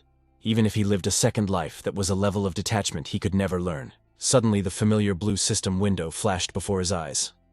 "You have survived a fierce battle. Physical points plus 1,367. Vitality points plus 939. Precision aiming plus 1,211. The notifications continued to cascade. Precision aiming has leveled up to 6. Hidden Dragon Force has leveled up to 5. Visualization has leveled up to 5. A satisfied smirk crossed Wei Jing's face. Gaining all this experience was truly a sensation of both pain and pleasure.